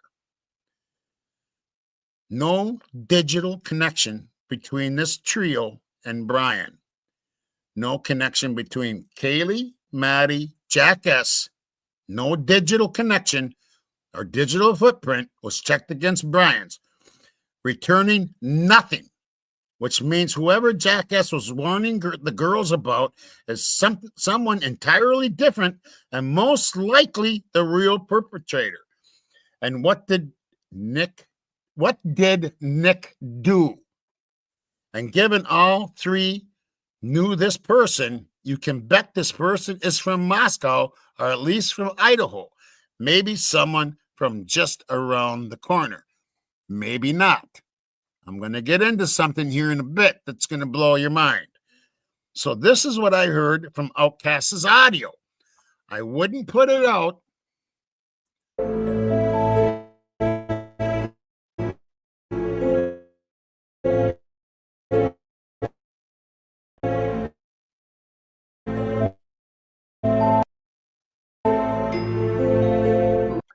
I wouldn't put it out there unless I was sure in my research.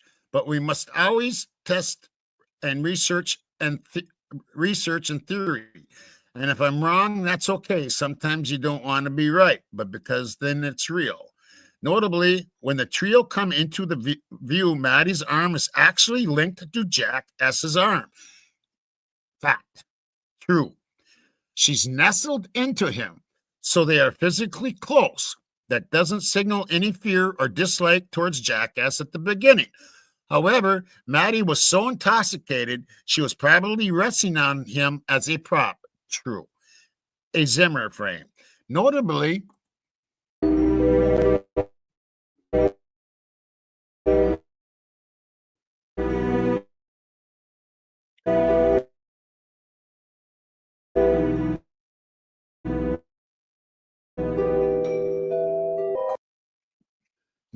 Maddie was far more intoxicated than anyone else at the grub truck. It was ugly, which makes you wonder if Maddie had taken something else or if someone had slipped her something without her knowing, possibly in preparation for what was to come later. Now, having listened to the audio repeatedly and after deciphering the dialogue, it's almost as if Jack S. was not only warning the girls, but intended to escort the girls home to 1122. It makes you wonder what exactly his intentions were, because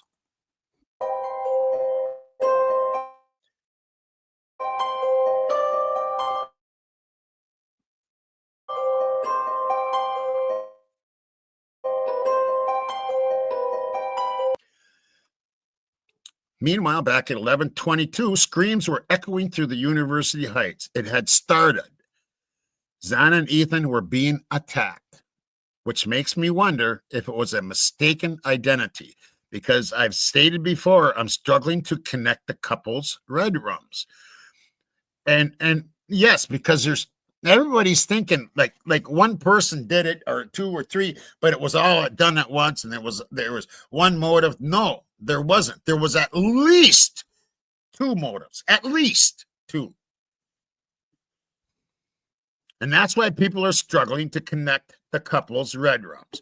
Before I listen to this audio, I have often wondered if things may have turned out differently if Jack S. had gotten into the Uber with the girls. I think the intention was to rough them up, scare them, but things escalated. I think they red room the wrong people, and so then girls had to DIE, maybe. I don't know about all that. I just want to get to the call or get to the audio here. And what he heard.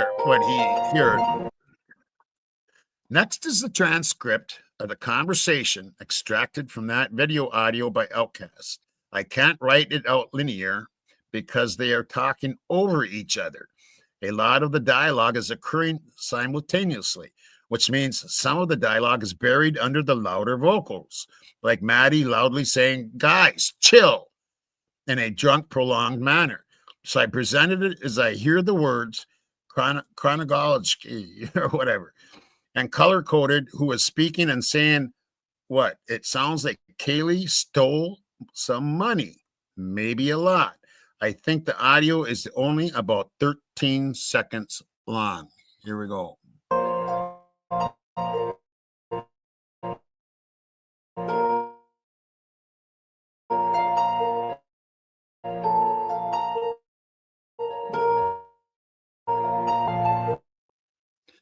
Okay, so here's the transcript. All right, I want to see if, it's okay. It's being shared here. Good. Okay. I want to see what everybody's saying here. Enter at your own risk, right? Okay, so here we go. Nick knows Kaylee. Kaylee is saying fuck at the same time. Nick knows Kaylee. Kaylee is saying fuck at the same time. She says it, but placement might be slightly later in dialogue. They're gonna get you both for this. Whilst Jack S is talking Maddie. Maddie says, "Let go of me," taking her arm out of Jack S's arm. Kaylee, "Don't skip. Don't spend any." Maddie is starting to say, "Guys, give it up." Kaylee retorts something like, "Make up shitty head. Make me shitty head." Maddie continues saying loudly, "Guys, chill." When Jack is saying spend any, at the same time, Maddie is saying, "Guys." Kaylee, "Maddie, what did you tell Adam?" Maddie, "I told Adam everything."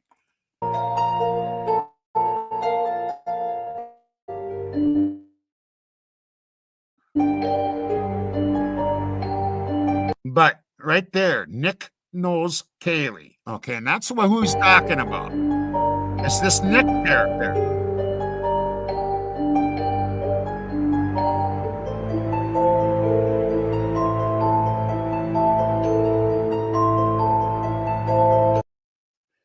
And this shows you when Maddie is walking with her arm linked to Jack S that night. And I remember, and that the thing is that when people show this stuff, they don't show this. You don't see that part anymore. And when he, it really gets to me. All they show is that same old, what'd you say to Adam? That's all they show.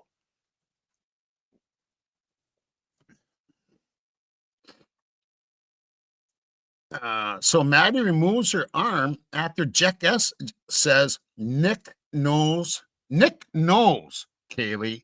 Do you get that? How it's said? Nick knows, Kaylee. So it could be that Kaylee has stolen some money. Hence the fancy new car. A student paid for it with her own money, and it's got back to this Nick guy. And maybe Maddie told Adam, and maybe Adam told Nick. I don't know, but now the girls are gone. Same day. Nick knows, Kaylee. Nick knows.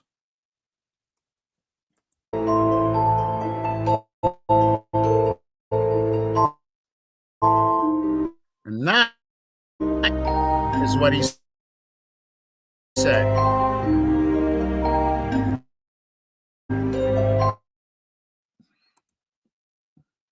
So, I want to show you something that's going to be a little mind-blowing.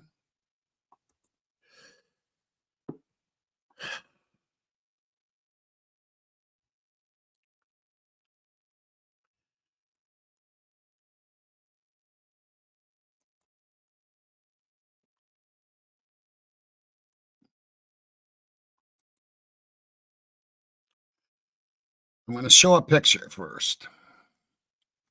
I'm going to show you a picture, and I want to see if anybody knows who this is. All right? I want to know if anybody knows who this is.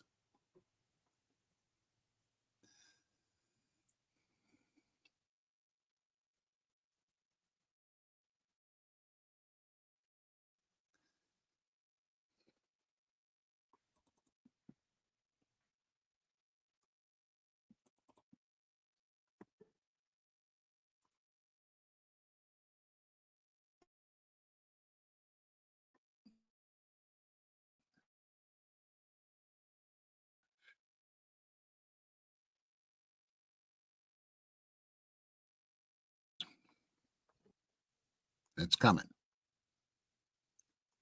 Tell me if you know this person.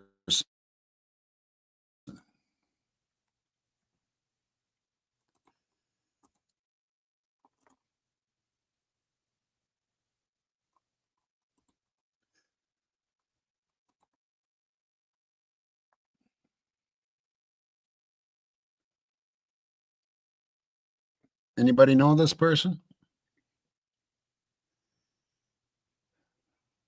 Anybody know this person?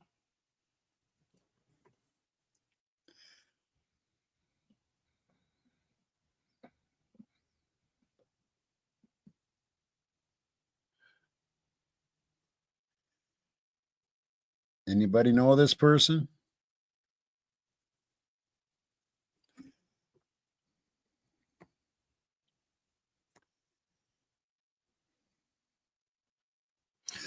I want people to start looking into this guy because this man is named Nick. And he's very powerful. He's the Washington State Attorney General.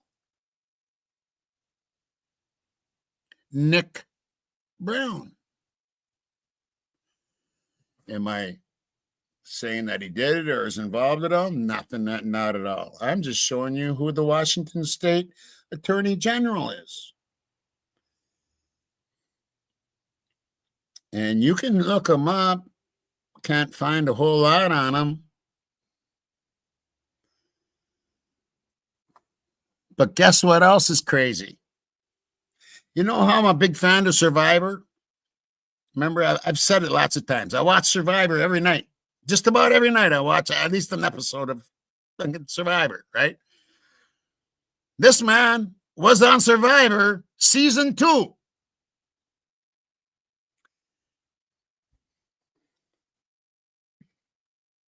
If anybody is a fan of Survivor, it's on Paramount. Go look up season 2 and you will see Nick Brown. That was in the year 2000, 25 years ago. I have no idea, Kimberly. I have no idea. Like I said, we didn't have a lot of time to investigate this guy. All I'm doing is dropping a seed. But a Nick isn't mentioned. And what I did, all I did was typed in Idaho for Red Rums, Nick. And he was the 5th thing that came up.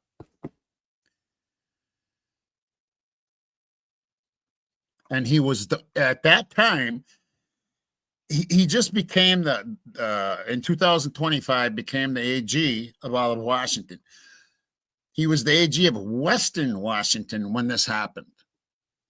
From 2021 till 2023, I think it was, or something, when he decided to run for the whole shebang.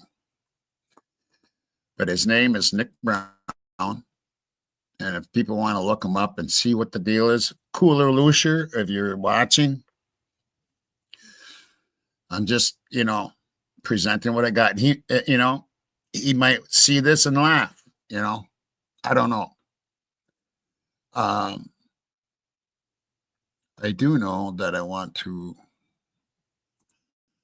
go here and here. I will show you a little bit him here in a bit. All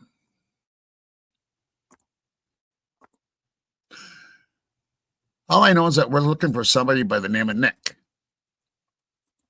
And he's what came up on the damn screen. So, you know what I mean? So here's another picture of him. And this is a picture I took off the TV. Okay. I took off the TV from Survivor. From Survivor.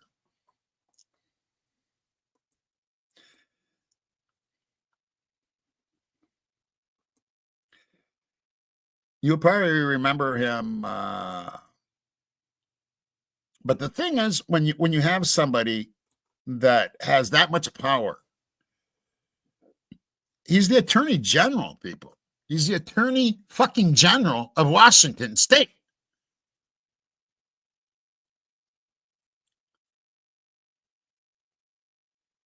Yeah, and look at those eyebrows, people. Look at those eyebrows. Did Kaylee steal some money? Was this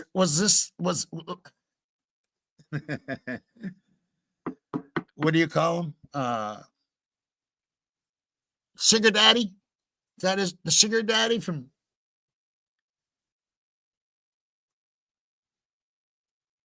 Huh?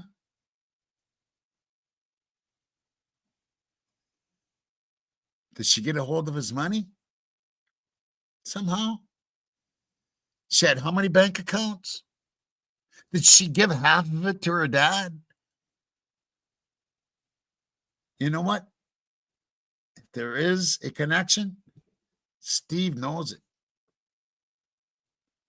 There is a connection. Steve knows it.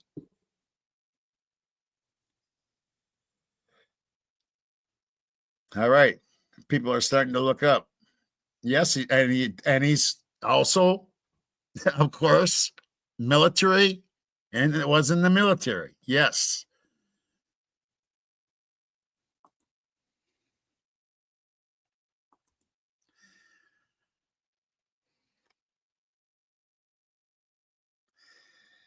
They never said he was a white guy, Mrs. Johnny. Now, never ever said that he was white. I never seen that they stated he was a white guy.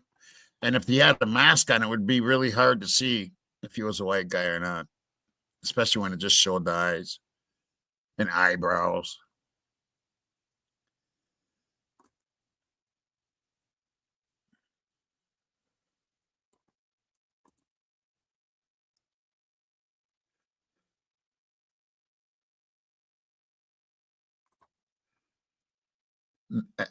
That could be Kimberly.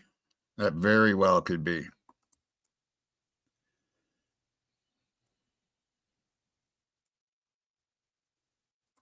Right. To the other Kimberly.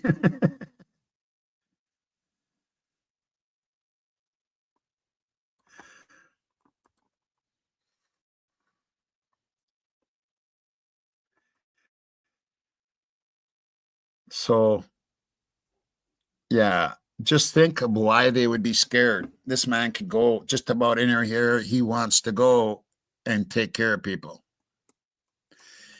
He's the fucking Attorney General of the state of Washington. And I think people need to start letting go of Idaho. I really do. I think we need to start concentrating on Washington, not just Washington State, but WSU and the whole state, including this man right here. Am I saying he did it? No, hell no. Hell no. He's a public figure, so he should be used to this kind of stuff.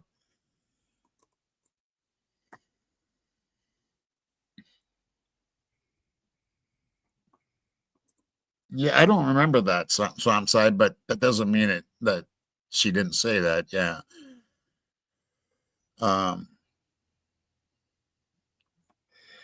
Yeah, that's what I'm saying. There's a lot of stuff that would fit. People being scared. Yeah, I'd be scared too. I would. Talking to fucking Attorney General? Are you fucking shitting me? He controls who gets prosecuted. I mean, come on. in Washington, you know?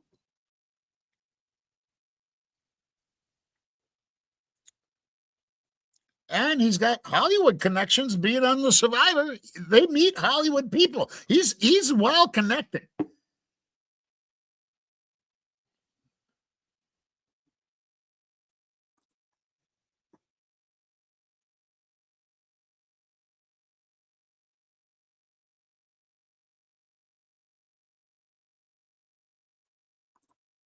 No, not a teacher. No.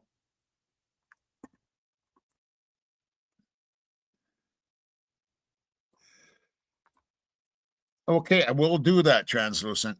We've been looking for Nick's. So, Nick Ray. Oh, wait a minute. Wait a minute. Translucent. Was that the video dude? Was that his name?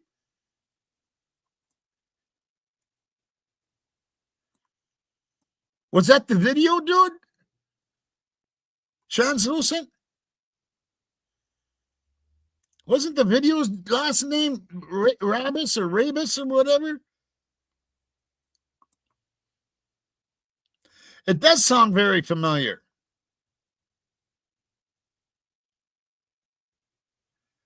I think he was the video dude. The group video, you know, from the college. Right. Oh, my God. Oh, my God. Holy shit, Translucent. Good catch there. We've been looking for a fucking Nick, and I forgot about him. Wow. Wow. Definitely need to check that dude out. What does he look like, this guy? Let's do some searching right frickin' now. Can we get an image of this guy or what?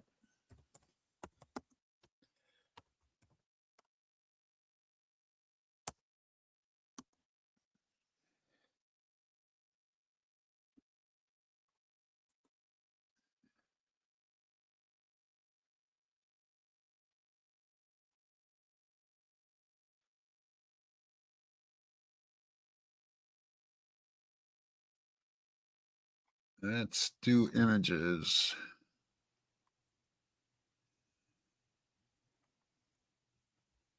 Oh, boy. Oh, what the fuck? Are you? No.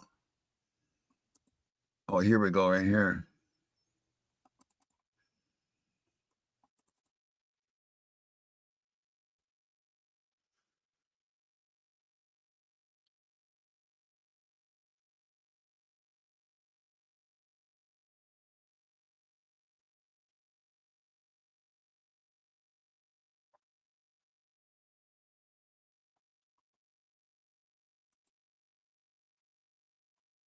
Why is this taking so long to load? No, it's on stupid. Oh, man.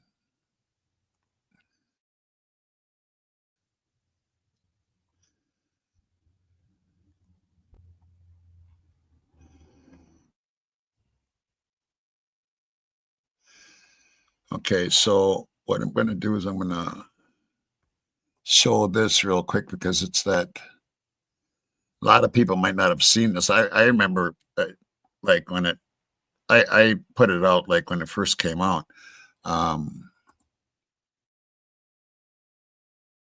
Not yeah, that one, is that the one? I think so. Yeah.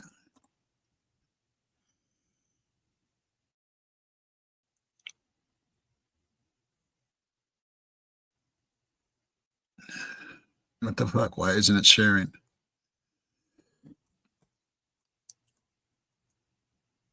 Cancel that. Why is it not sharing this? What the fuck? Oh, there we go. Here we go. So this is what came out. And this is from Nick Rabus or Rabus or whatever. I just found out my remote photography group has video from a tripod that was stationed behind the house. It recorded from 8 p.m. to 8 a.m. and shows a woman running from the side of the house as a truck entered the driveway. And I think I know what truck that is. It's a black truck.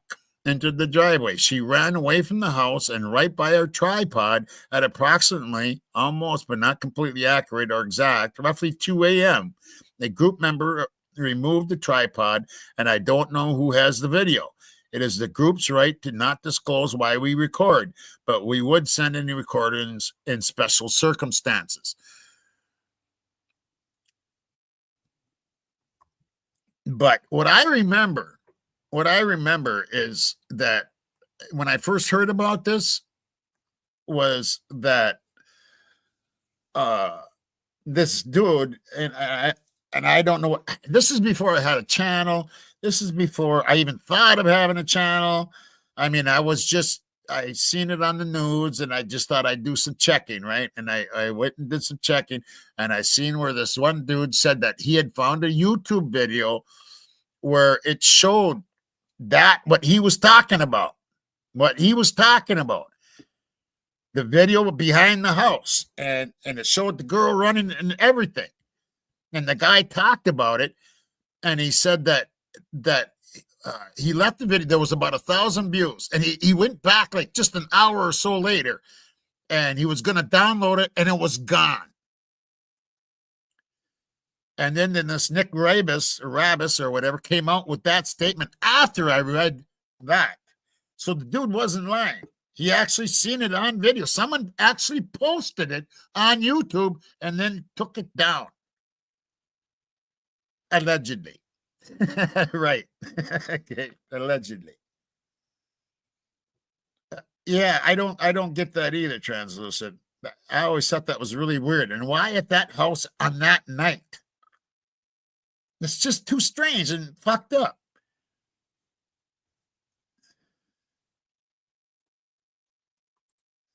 Miss Johnny Knapp said, I've seen a picture of a truck backed up to the back door.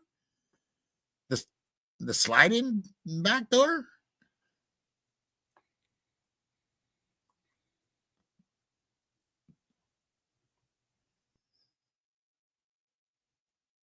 Okay, I'll check it out. Yeah, I don't know what link she's got there, but I'll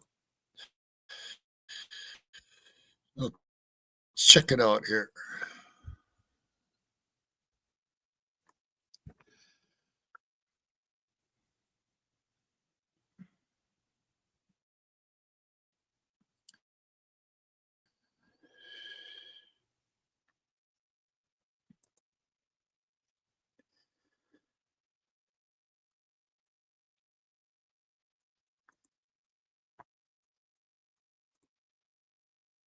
Just checking my email real quick here, everybody.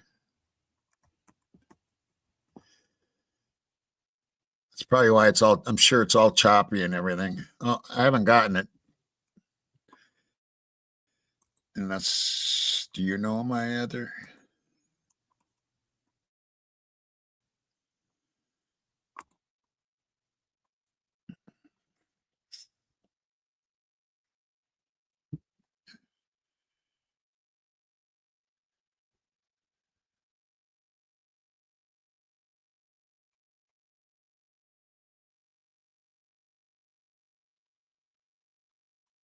Okay, I'll check one more time on the other account.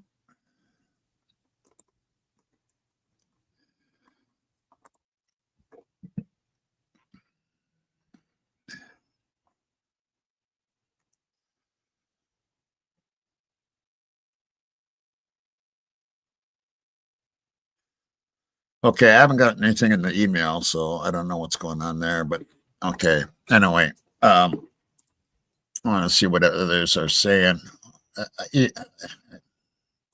I always had a problem with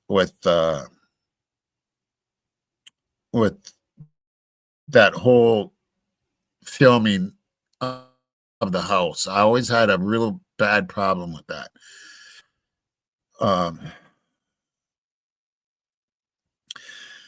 Well, yeah. Okay, and like I said earlier, at 2:52, Kaylee's phone goes down. At 2:53, Maddie's phone goes down, and at 2:54, Brian Kohberger's phone goes down. Yeah. Tell me there wasn't a Stingray being used that night.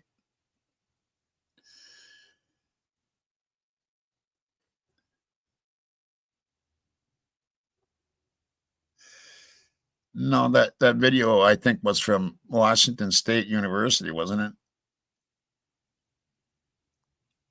Right, Agnes. Yep. Oh, okay. Yeah, it's just once upon a crime time at gmail.com. Capital letters on the once upon a crime time.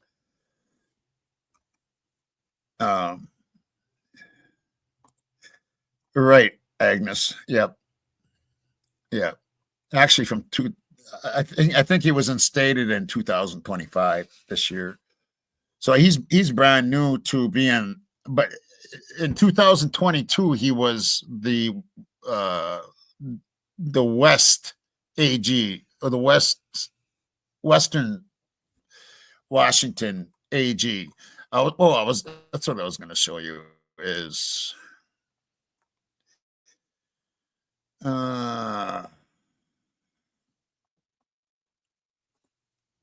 I'll show you a little more on this guy because he kind of gives me the creeps.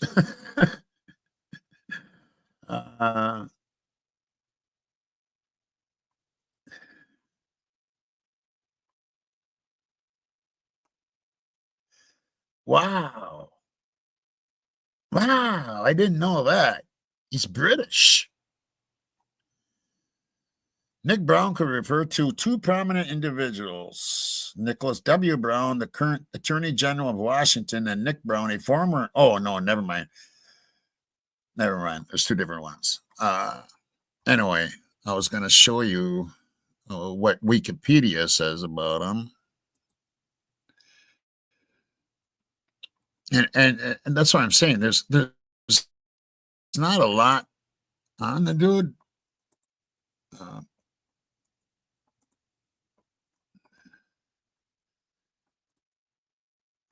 Here's on the Wikipedia part here. Let's see if it's sharing okay.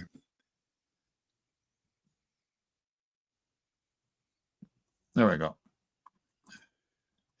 So you got Nicholas William Brown, born April 2nd, 1977, is an American lawyer serving as the 19th Attorney General of Washington since 2025. He served as United States Attorney for the Western District of Washington from 2021 to June 21st of 2023 and was elected Attorney General for Washington in 2024. Brown is the first African American to serve as Attorney General of Washington. And all it says, like, you know what, early life and education, and this is it, people. This is it. This is it. Here's a politician and a attorney general of a state, and this is his early life and education right there. That's all they say about it. Born in Steilacoom, Washington, Brown received his Bachelor of Arts degree from Morehouse College in 1999, his Juris Doctor from Harvard University in 2002. In 2000, Brown was a contestant on the second season of Survivor. Like I said, Survivor Australian Outback. I went and watched it last night just to see if he was on there. And yes, he's on there. But this is what it says about him. It talks about his service in the Army. But, you know, here's his personal life. Brown lives in Seattle with his wife and their two children. That's it. Why does a guy that's an attorney general for a state and a politician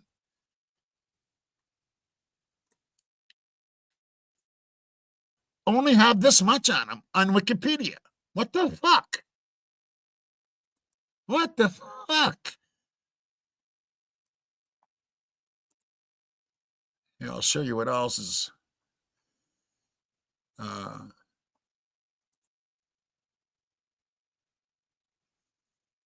And this is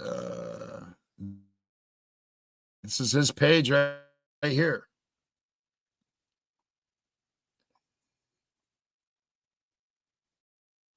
Now, his kids are not this age. Why does he have this? That's another thing. Why does he have this picture up of his wife and kids? Now, let me show you something else. Okay, I want you to look at this picture, people. I want you to look at this picture. How old is that picture? It looks pretty old, doesn't it? Let me show you what his kids look like today. And I want you to tell me, are they the same kids?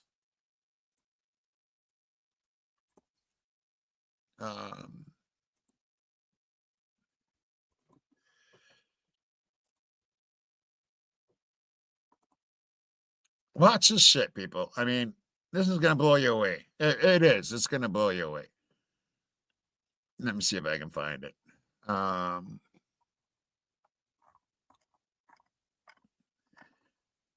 it.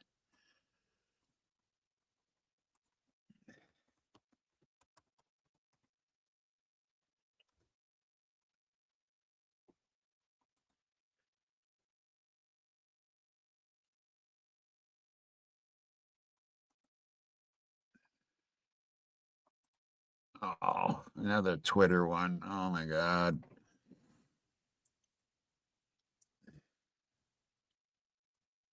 Oh, don't make me go back and come on.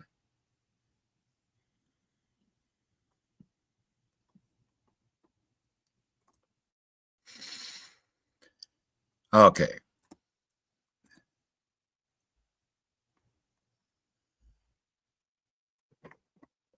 Now, I want you to tell me if these look like the same kids that you just seen.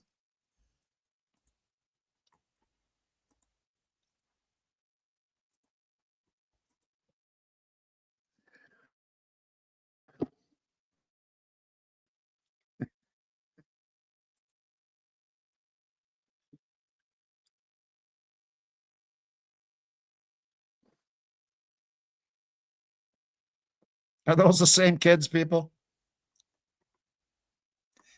Are those the same kids that we just looked at?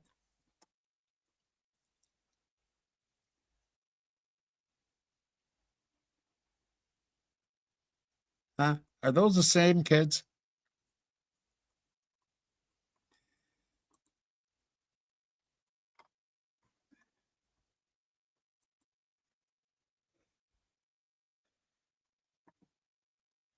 One for yes, it's the same. Two for no.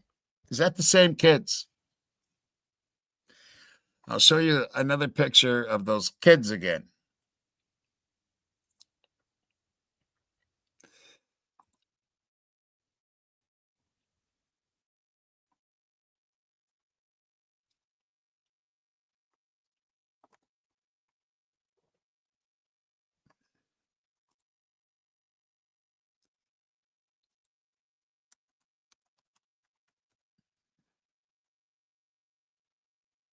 See if I can find them here. Yeah, here it is.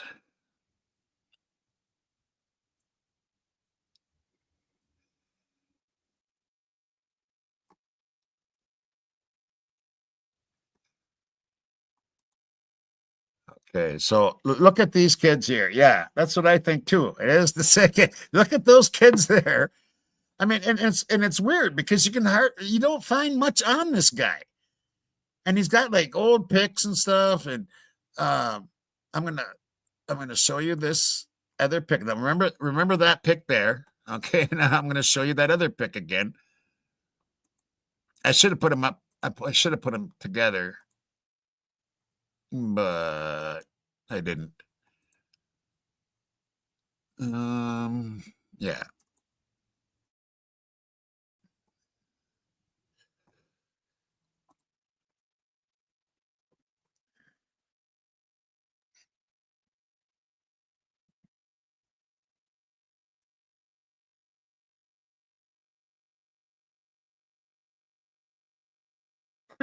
Kane. Hey, brother, how you doing, man?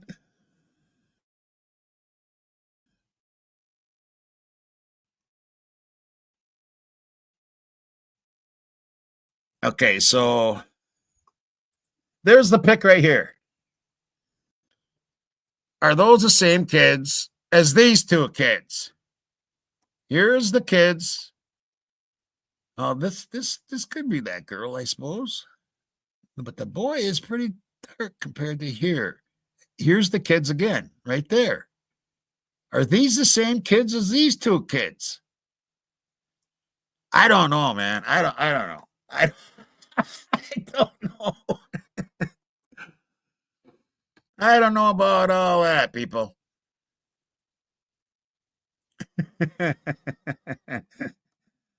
Oh, man. Okay, so anyway, I'm going to go check my mail real quick and...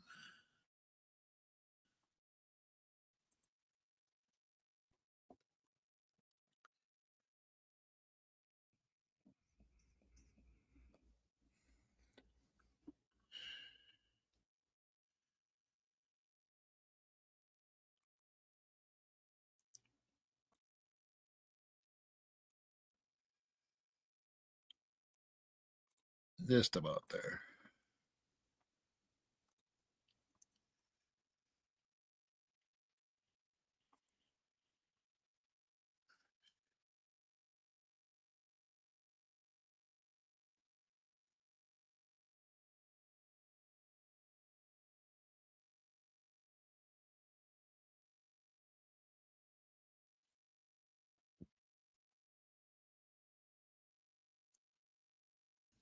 Anyway, yeah, not many people out and about tonight. I know other people are starting to run at 7 o'clock, which kind of bumps me out because 7 o'clock's been my time slot on Friday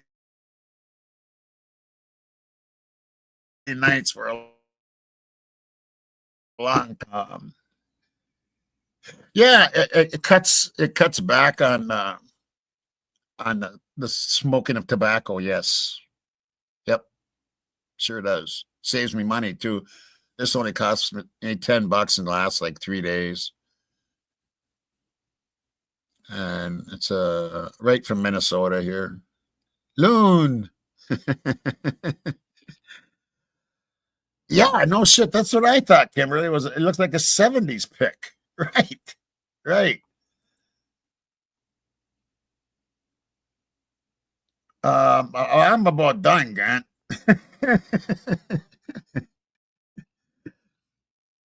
And that's what I got for you for the night anyway. So hopefully there'll be some more people around next time I'm on.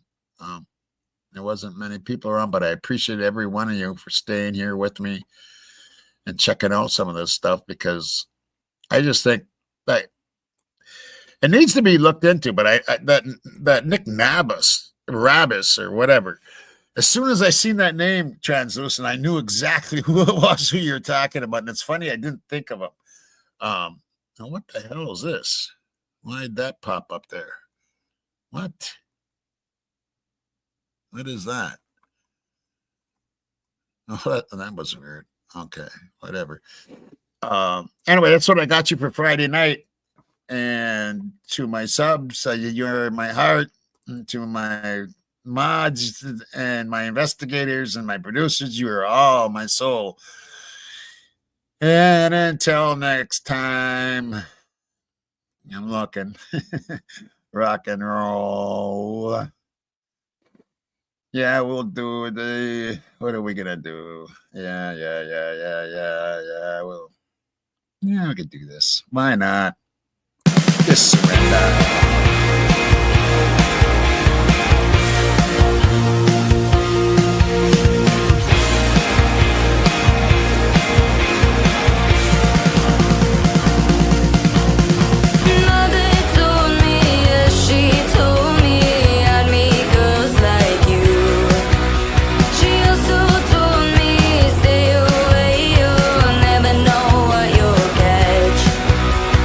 Just the other day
I'm new in town, grad student working my PhD.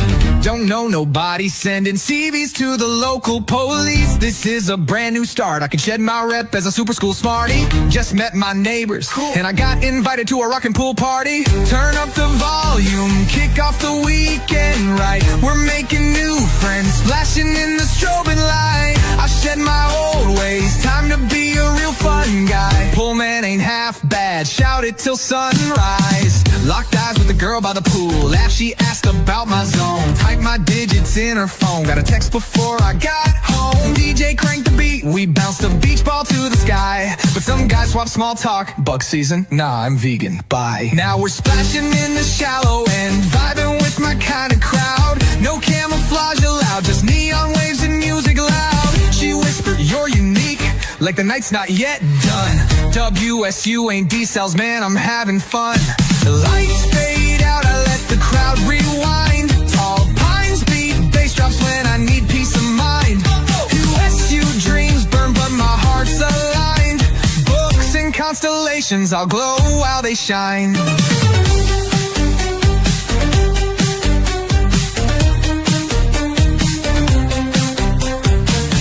Didn't get the job with the cops, Porky and his piglet crew seem corrupt. Aw shucks, but I don't want part in the drug deals they cover up.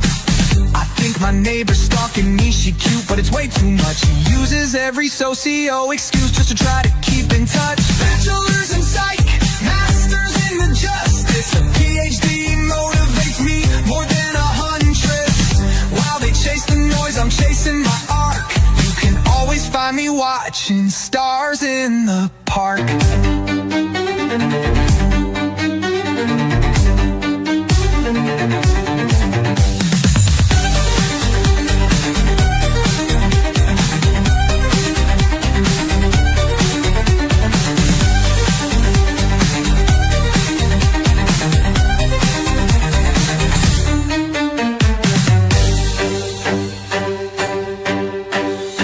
Locked eyes with a girl by the pool.